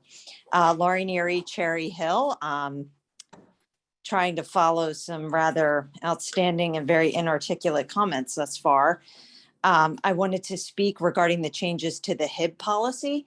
I know Ms. Arroyo had mentioned some comments that she had or concerns she had noted. I was at the committee meeting, and that was regarding changes that after 3 HIBs, a child or their family may be required or could be required to take some sort of class. And there were questions in the room regarding what that would look like. Was it 3 substantiated HIBs? Was it just 3 HIBs in general, consecutive?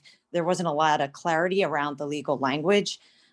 I too have great concern on how all of this will be operationalized, considering there are significant challenges now for the policy to be followed and followed correctly against the regulation and the law, and that the law is not meeting its intent.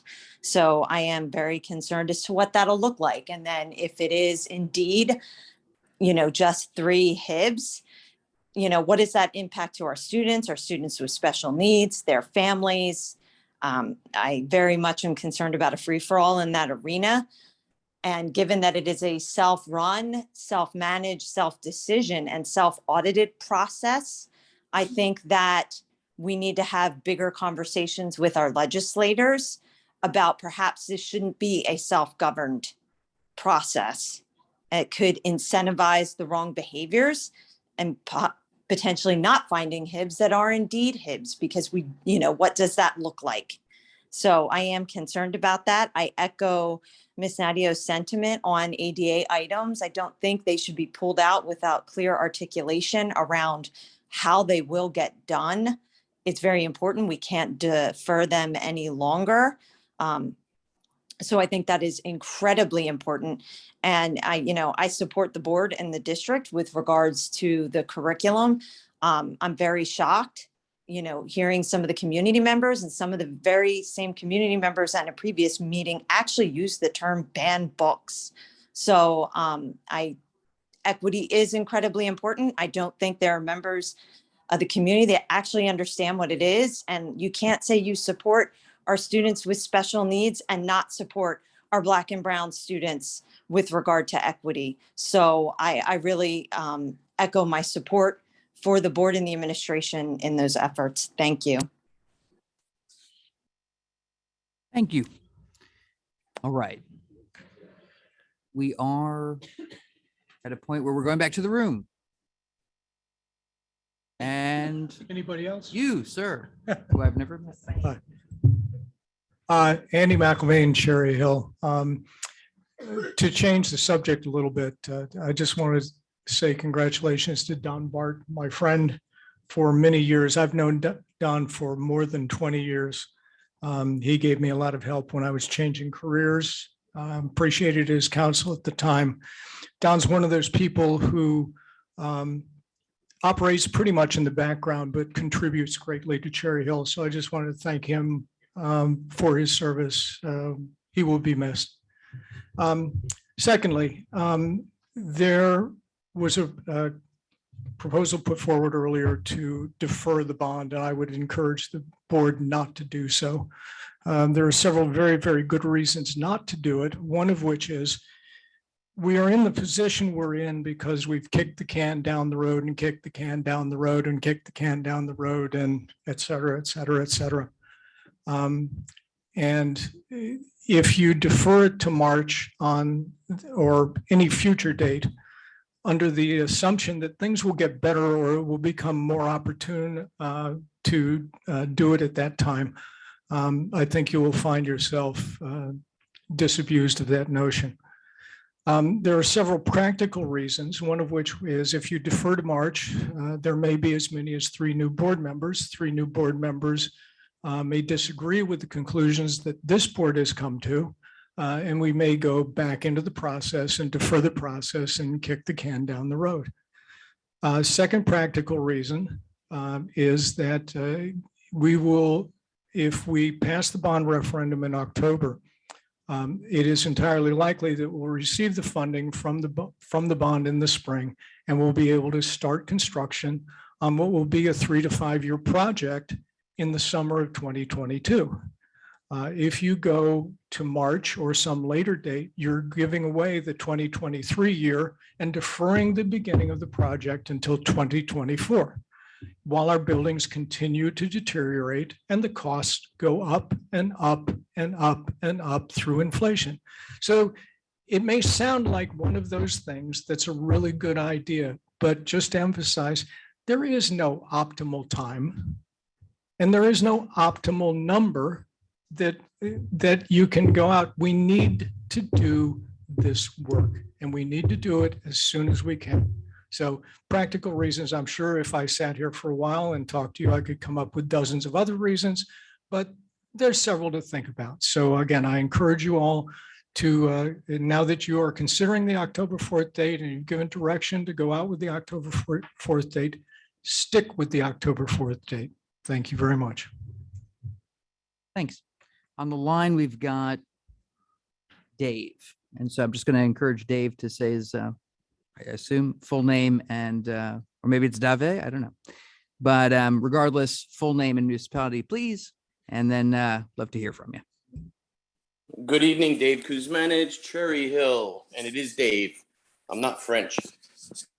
So there's a few things I'd like to discuss tonight, and I would prefer to get answers on before 11:30 this evening, because a bunch of your board meetings have gone past 11 o'clock. First, I'd like to ask, why has not anybody talked about what happened at Cherry Hill East being evacuated due to a bunch of people, bunch of students having a rave in the bathroom that spills out into the hallways? Why weren't the police involved, or at least the school police, since you guys have your own police for the schools, why weren't they involved? So my question is, where is the safety for all of the students? Why is the principal not brought up on reprimand for allowing this to happen? Why are we not getting more and more police involved in our schools with things that are going on in the country right now?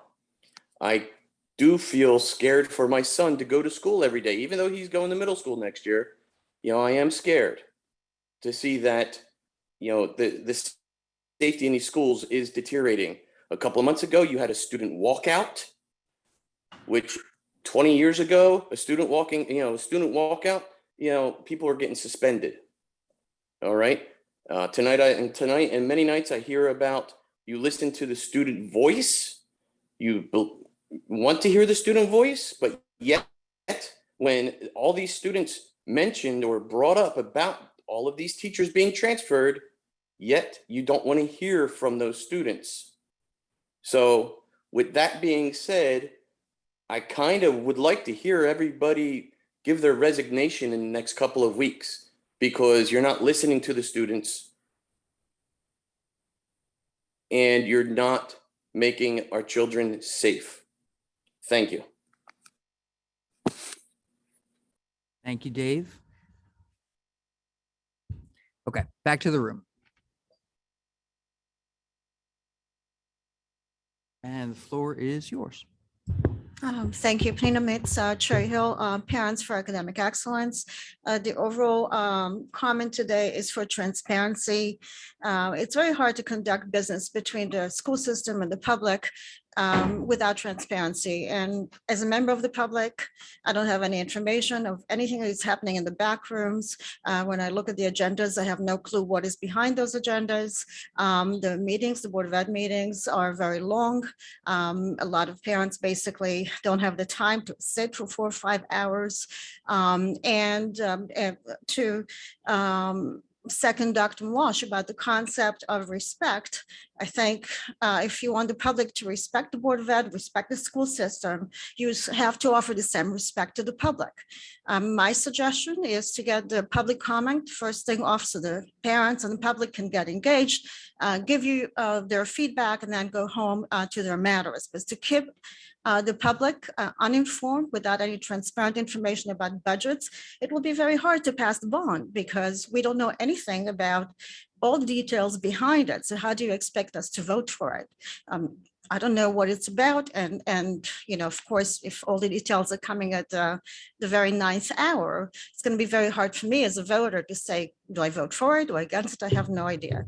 On top of it is, it's as the previous gentleman said before, the reason we're here today with buildings that are collapsing is all previous administrations and the Board of Ed over many years, not just this one, but all previous Board of Eds have delayed those decisions.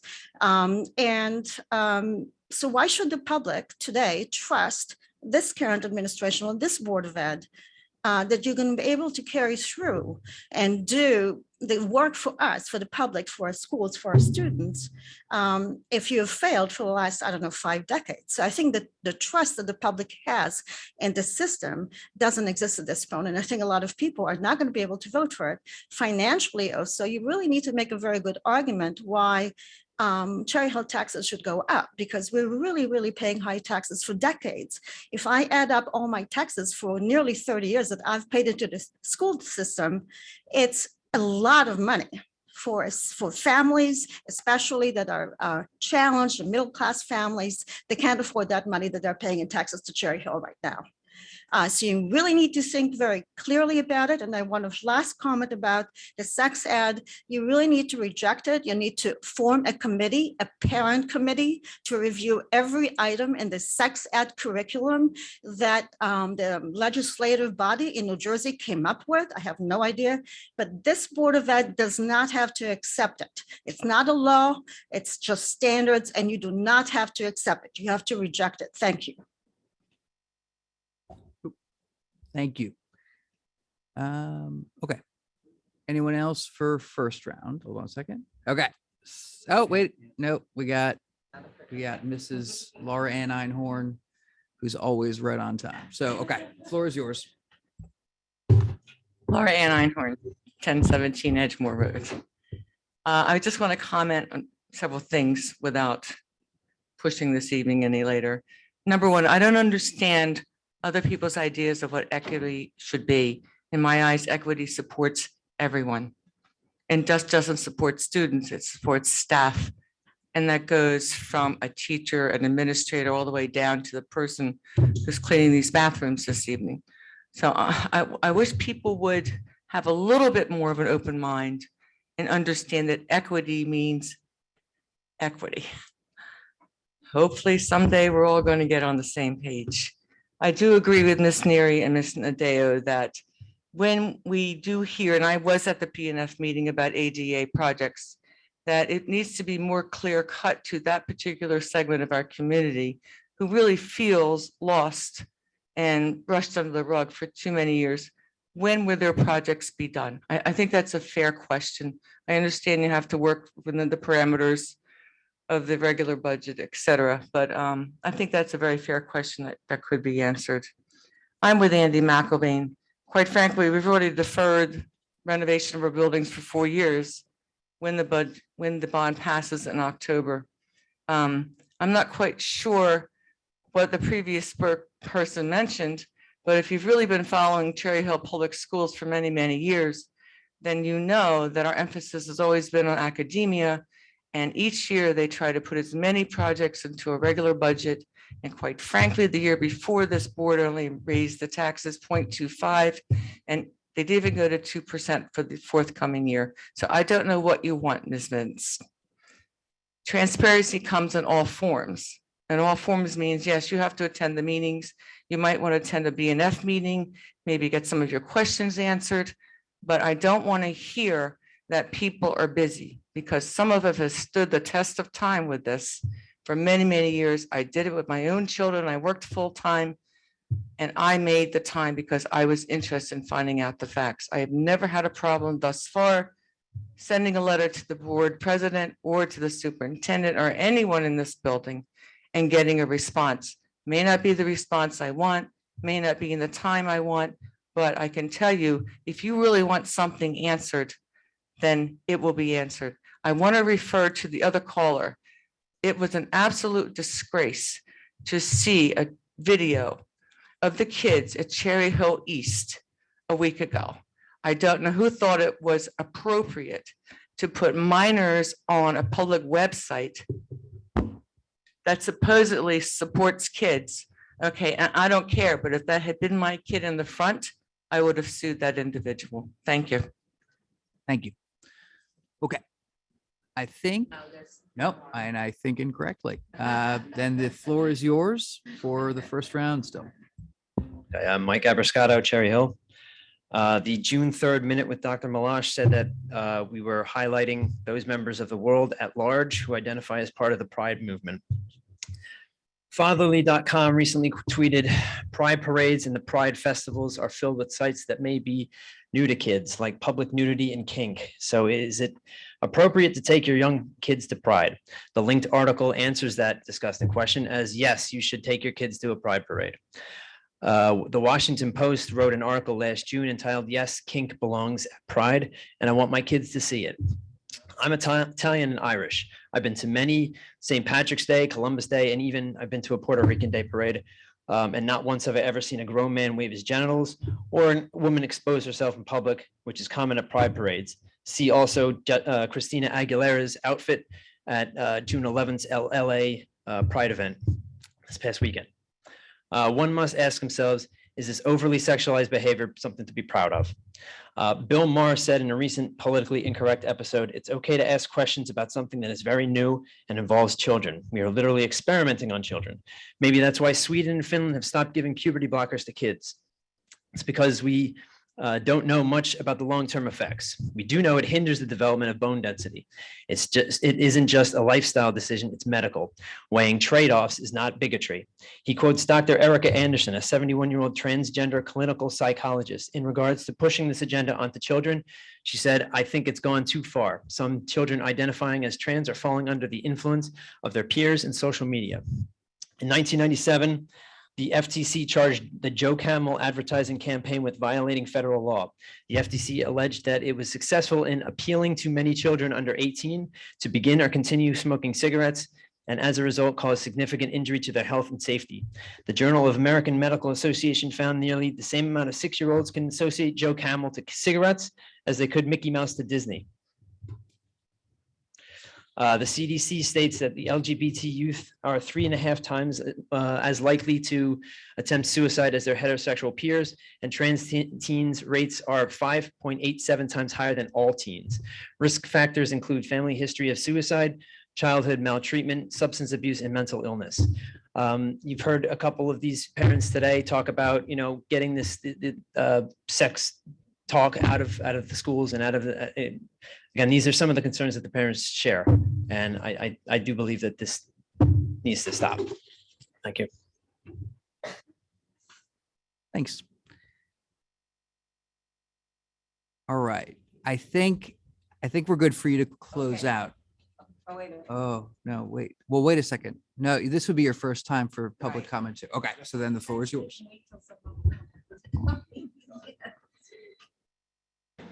Thank you, Mr. Avadia. First, I want to acknowledge Eleanor, Don, and Karen. I've gotten to get to know them uniquely. Don as a student, Eleanor as being a prior member of the chef board, and Karen as being. Oh, wait, sorry. Sorry, Yoni Irish Cherry Hill. I apologize.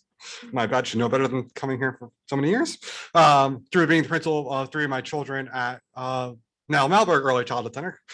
So very grateful to all their service and hope they enjoy many long years in serving our community in other ways and get a chance to breathe. At the last meeting, I'd asked for the bond to be postponed, mainly because I was deeply concerned about the APRs being removed and how important that was to get the elementary school vote out. That was rectified. I attended the BNF meeting. I was very excited and I shared there. Thank you to Garrison, the administration, for listening to the concern of the elementary school parents of how important those 6 rooms are. That's key, especially how much that's where you build the culture, it's where you build the community. And Johnson, especially Sharp, where I went, desperately needs a new space that better fits the current climate of the student body. So please move ahead. And I'm very excited to see the bond on the calendar and I look forward to the next few months, hopefully getting it passed. Board culture. I just want to say that the board in the last several months has been absolutely incredible. Attending so many events. You've done amazing. You've gotten out there. Thank you to Mr. Vadia and Ms. Stern for setting that up as what you want from the board members. It's been amazing. Getting to see you out there and hearing the reports and being engaged. It's been a long time since we've had that in this community and it matters. And I know it's not easy. You're volunteered and you're now volunteering more time, taking time away from your kids. So thank you. It is not going unnoticed. Public comment, I was one of the people who asked for it to review it. I'd also like to look at making sure that Cherry Hill residents and Cherry Hill school teachers and Cherry Hill students get priority over non-Cherry Hill residents. You are our elected leaders. You're not elected from a different community. You serve us and to make sure that your constituents come first and take priority over others. Also, in terms of food concern, it's a very area that I am deeply concerned about. In terms of Mr. Rorio commenting about that, I do believe they've gone back to the area eligibility and Cherry Hill has not yet reached area eligibility, which is over 50% of the body being on free or reduced lunch. I know we've worked very hard to get that up for some of the schools. I can tell you there is a line on Cooper Landing Road that is half the side of it is in blue, the other side is in red. As someone who was trying to find sites last year, it was very stressful. 2 years ago when we tried to launch my food distribution of that. So if we could get together, even a coalition of us, the concerned parents, the board, to really tackle that. I know that the Speaker of the Assembly, Red Coughlin, has a bill that recently got passed in the Assembly that would further expand in New Jersey through the state budget. If we can get behind that and just have a conversation here about food security. I mentioned this at BNF, that there is currently going to be a food security summit by the White House in September to have us also get engaged in that and get parents to speak at it. Food security matters. It is going to be a crisis of epic proportion and we're just staring down on it. And I know food pantries are at they just can't reach enough food right now to get people served. So I really appreciate the board being so concerned about that and hope that we can all work together. Thank you. Thank you. All right, we've had a development. And that development is that we've got some hand raised. So Jim Neary, the floor is yours next. Hi, thank you. Actually, I'm not, don't have a lot to say this evening, but we've been talking a lot about the children. Even though I said your name, I think you got to say your name and municipality. My apologies, you said it, not I. Jim Neary, Cherry Hill, thank you. I just wanted to speak this evening.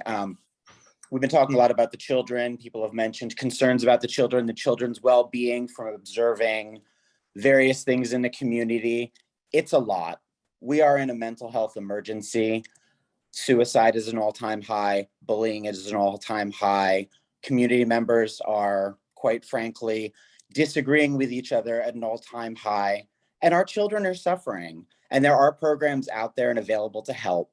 I know the school systems, they offer the Care Solace, which I don't know if a lot of people have utilized or not. It is a little challenging. I found that myself when I tried to take a look at it. But we do have some incredible resources in Camden County. If your children are struggling, there is a lot of help to be had. The New Jersey System of Care, New Jersey Children's System of Care, Perform Care, is an incredible resource.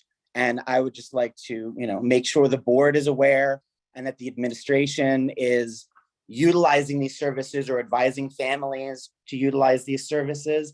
There's a ton of free programs. They're all right here within our community, various topics. Would I be allowed to give their phone number in my comments, or? It's your time, Mr. Neary. Okay, I didn't want to, step my toe over the line. They can be reached at 877-652-7624 for a variety of services. If your children are suffering, and we keep hearing this in comments over and over and over again, call. If your children are in crisis, get them help. Thank you. Thanks. We're going to stay with the line as we are still on round one. Any round oneers out there? If not, then we'll go with, I'm going to take a wild leap. This is Beth Becker. But even though I've said your name, I need you to say your name and municipality again. Hi, Beth Becker, Cherry Hill. Just a couple things. I agree. I believe it was Alana Yaris who said about the calendar. Let's name the holidays. It's a learning opportunity. I've heard a couple adults say, why do we have off on Friday? Because they just didn't know. And every year I hear, why do we have off September? Why do we have off October? Let's put the names of the holidays on the calendar so that we can show the adults as well. About the bond, please do one question. I feel like having two questions means people are going to choose, they're going to choose question one or question two. And then there's going to be like a question one camp and a question two camp, and it's going to dissolve instead of saying, okay, this is what is needed and it's yes or no. It also creates hierarchies when you have two questions, hierarchies of need. And I think we've already been through that process. Everything on the bond is needed. Obviously, I say this every time, we really, really need the diversity, equity, and inclusion work that the district is doing. Obviously, because we have parents who are not teaching their children this information, and it's our job to educate. Please keep the public comment at the end. You guys are volunteering your time. Your time in this moment should come first. And I agree with what Ms. Stern said in that you guys are having discussions, and that informs what we are responding to. A lot of times, we come to a board meeting with questions, it's answered by your discussions, and then we can have a further comment later. All the information has been readily available to the public. Everything's been a very transparent process. Those who don't know what are going on just haven't been paying attention, which is fine. There'll be more information coming in advance of the vote, I'm sure. About LGBTQ teens, I don't know what the point was, but LGBTQIA+ teens are more likely to attempt suicide because they're ostracized by people who refuse to acknowledge their existence. LGBTQ kids deserve comprehensive sex ed, just like straight kids have had for at least since I was in school. Yeah, so I guess that's it. Have a good night. Thank you so much. Thank you. Deborah, you're next. Hi, thank you. Just to touch on Sorry, Deborah, I need your full name and municipality. Deborah Wellings Voorhees. I just want to touch on some things that she just, the prior speaker just said, as far as the LGBTQ curriculum. I think that to the New Jersey Learning Standards, implementing the content and gender ed and sex ed content in the new curriculum at the 2020 standards, to share that with, or to force that on every single child that's in the district is wrong. I think that if there are kids that want that content or that need that content, should have it. Okay. But as far as the whole curriculum that's being put forth, I think it's wrong. According to the New Jersey School Ethics Commission, the Code of Ethics for School Board Members, letter F states specifically, I will refuse to surrender my independent judgment to special interest or partisan political groups. Well, partisan political groups are the ones that want this content. There are groups including Garden State, Equality, and Planned Parenthood that are pushing this content and curriculum. Isn't that what's happening here? So if that's an ethics violation, then that's basically what it is. It shouldn't be pushed on every single child. It's inappropriate. And as far as the prior speaker before Beth stated with the mental health services, there are going to be a lot more if this content is pushed on every single child. There should not be an opt-out inclusion. It should be disregarded entirely. Thank you. Thanks. All right, the floor is yours. Patricia Klein again. I just had another question concerning the letter that went out from the Department of Education, April 14th, 2022. And the letter actually says that the New Jersey Department of Education believes that the strongest curriculum is one reflecting the input and expertise of the entire school community, including educators and families. I presented this to Washington Township in Gloucester County, Monroe Township in Gloucester County, and Deptford Township in Gloucester County. And all three are involving parents as far as the curriculum and the instructional material. They have a parent group that's meeting, reviewing all the instructional material. And my question to you would be, how do we get the parents involved? There needs to be one.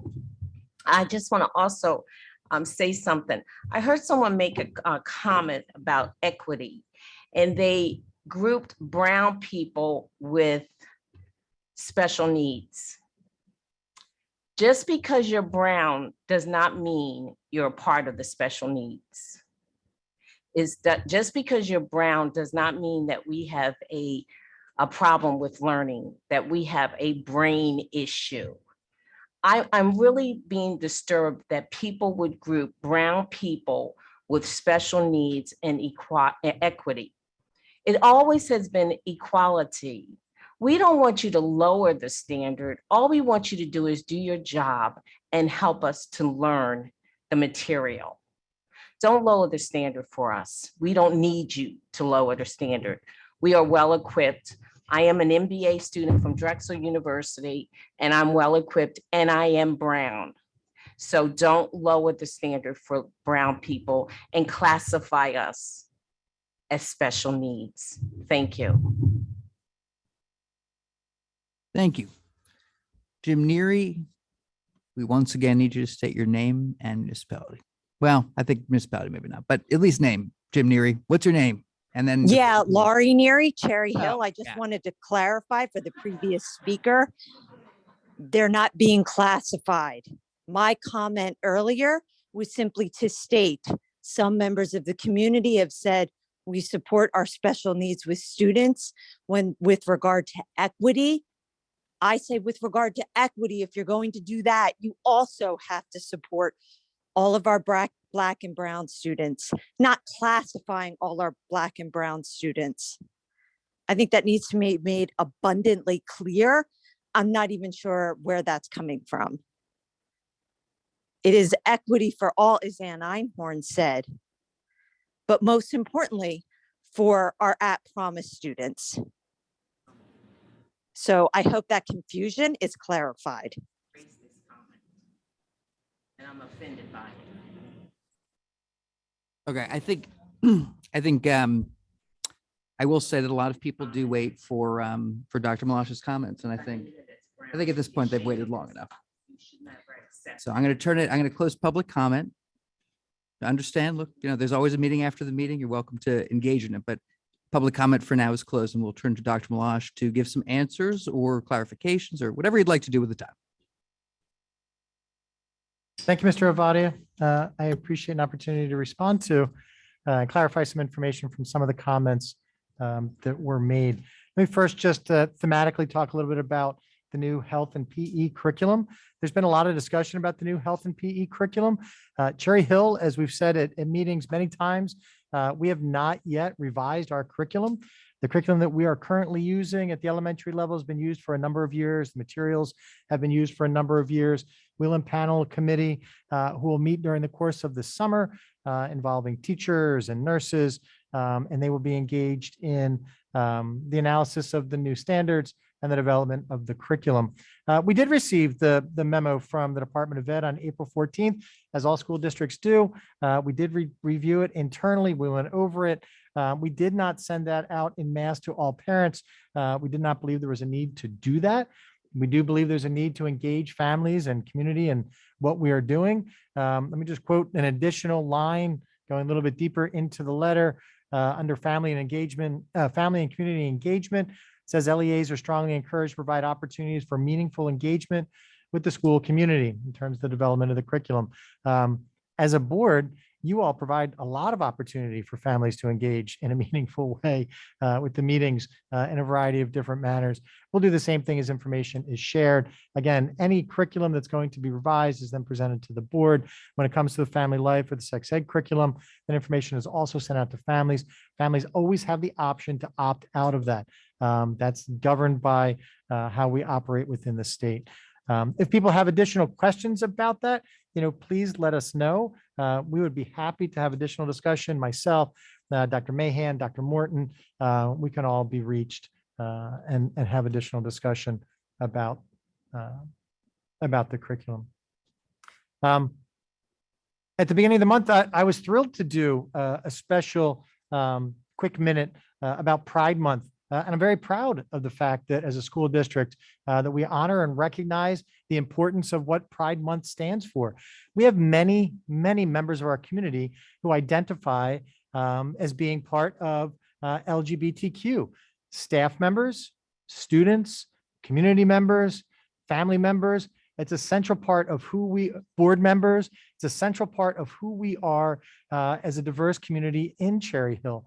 The recognition of Pride Month is something that has gone on for a number of years, but that we need to actually talk about it. We need to amplify and let people know how important this is to us, to recognize who the students are that are in front of us, to recognize who the families are that make up our community, and to recognize the importance of the staff members who are in our buildings. I'm proud of the fact that we've gone through and diversified and added different texts and different books at every level, from the elementary to the middle to the high school. And again, we've done that in a number of different ways. Parents, if you have questions, if you have concerns, want to have discussion, again, reach out to us. We can have that discussion with you. We can sit down and talk about it. What I can guarantee you is I'm not aware of any child that has ever read a book and then all of a sudden they've changed perspective. Much in the same way that I'm not aware of any child that has read a book about a famous African-American and has become African-American afterwards, or about somebody who is famous and Hispanic and has become Hispanic afterwards, right? That's just not the reality. That's not the impact. And to devolve the conversation and to throw some sort of disparaging comment, that we can't have children exposed to certain types of books or certain types of discussions, and then to come up with ideas that, something happened at a parade. Lots of things happen at parades, right? All throughout the course of the year. Mardi Gras, right? Which is celebrated right before a very important religious holiday. I don't know that we would want to take our children in our schools to most Mardi Gras parades, right? Things go on. People make bad choices everywhere. Okay, but let's not devolve the conversation and to attack a group of people who are so important and critical to who we are as families in a school district in Cherry Hill. Again, Mr. Short, I'd be happy to have additional discussion with you about equity and equality. I really do think you should come in and sit down with us so that we can help you to understand what the difference is between those two words, what it means in an educational setting. Standing up and talking and making some of the comments that you make, just because you keep saying it doesn't make it true for what's actually going on within the school district. I would really like you to come in and sit down with us and have the discussion, right? You know where we are. We're very close. We're accessible. Come in and sit down. If you want to do it now, you want to wait till school gets out, but come in and sit down and have the conversation with us. Let's talk about what it is, what it means, and what your questions are. I really think that would benefit you. I would really like, again, to offer that. I offer that at most meetings. I offer that when you send emails with questions and with lists. Come in and sit down and let's have that conversation. Right? Let's talk about it. There was an occurrence over at High School East last week in one of the bathrooms. Some students got together, they were playing music, they were dancing, lots of kids in a bathroom. East is not the only place that has happened, a little TikTok thing that's gone on. Yes, that was out there. It was addressed within the building. It was, sometimes children of a certain age make choices to do things and be involved in things that they probably shouldn't do, especially at the end of an academic year, especially right before finals and the final season and the end of what goes on. It's addressed within the school. Again, if your only source of information, your only source of what's going on is going to be different forums and of social media, which are going to show quick snippets and people's perspectives on what took place, you're not going to be accurately or appropriately informed about what actually happens. Again, if you have questions, we are all easy to access and easy to find. We'll have additional discussion with P&L about the school calendars, about the information that is listed on the school calendars, how that looks.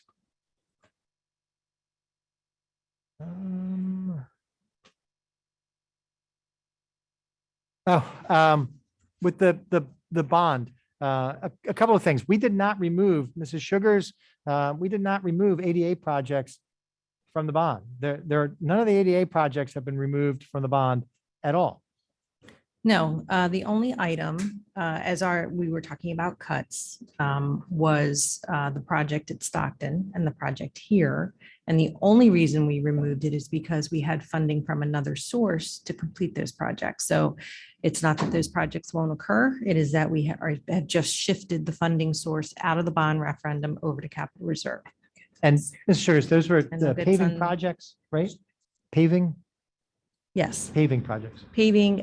So our focus with our ADA work has been to the main entrance of the building. And those are the projects that we have worked on. We did the Weston Woodcrest project. This summer, we're going to do Beck and Payne, and we will continue that work at Stockton and Lewis next summer.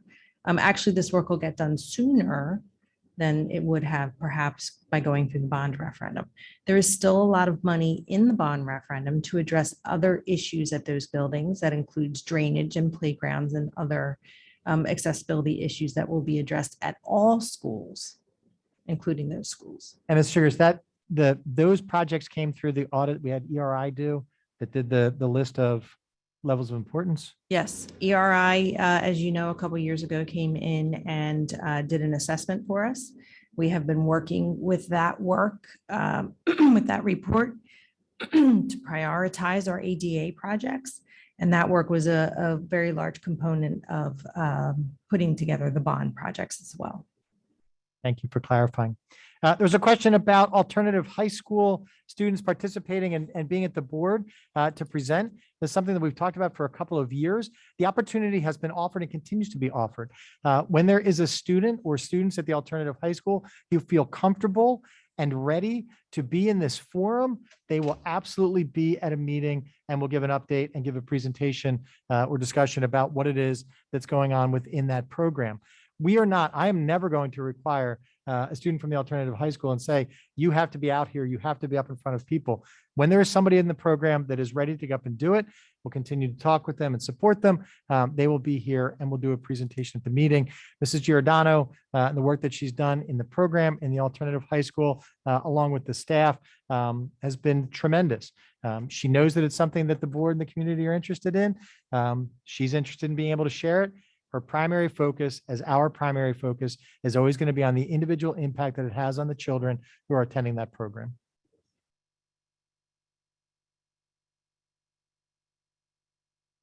I know. In terms of student advocates, this year at High School West, there were 3 student advocates. So that made 4 student advocates in the district. There was 1 student advocate primary office was at High School East. At High School West, 2 of the student advocates were funded through Title I funds, which is a federally funded program. Title I funds are on a yearly basis, right? So each year, those programs or the positions stop. We then re-advertise and then move forward with it. Again, if there are specific questions, be happy to answer them and talk about what we're doing moving forward. And Mr. Avadi, I think that is it. All right. Thank you, Dr. Malash. We'll see hopefully many people at the the Juneteenth festival on Saturday, and we will be part of the parade. So find us. We're all knowledgeable about the bond and want to talk about it as much as humanly possible. All right. Our business is not concluded, but this portion of the meeting is. It is necessary for the board to return to executive session to discuss personnel matters that cannot be discussed during open session. No action will be taken following. What's both? We have both. Okay. So it's a personnel and legal matter. I stand corrected. Thank you, Paul, for jumping in. Okay. I make a motion that we recess for a 5-minute break and then go back into executive session. Do I have a second? Dr. Rude, everyone in favor, raise your hand. All right, Rose. All right, motion carries. See everyone in 5 minutes. Thanks for attending, guys. Appreciate it.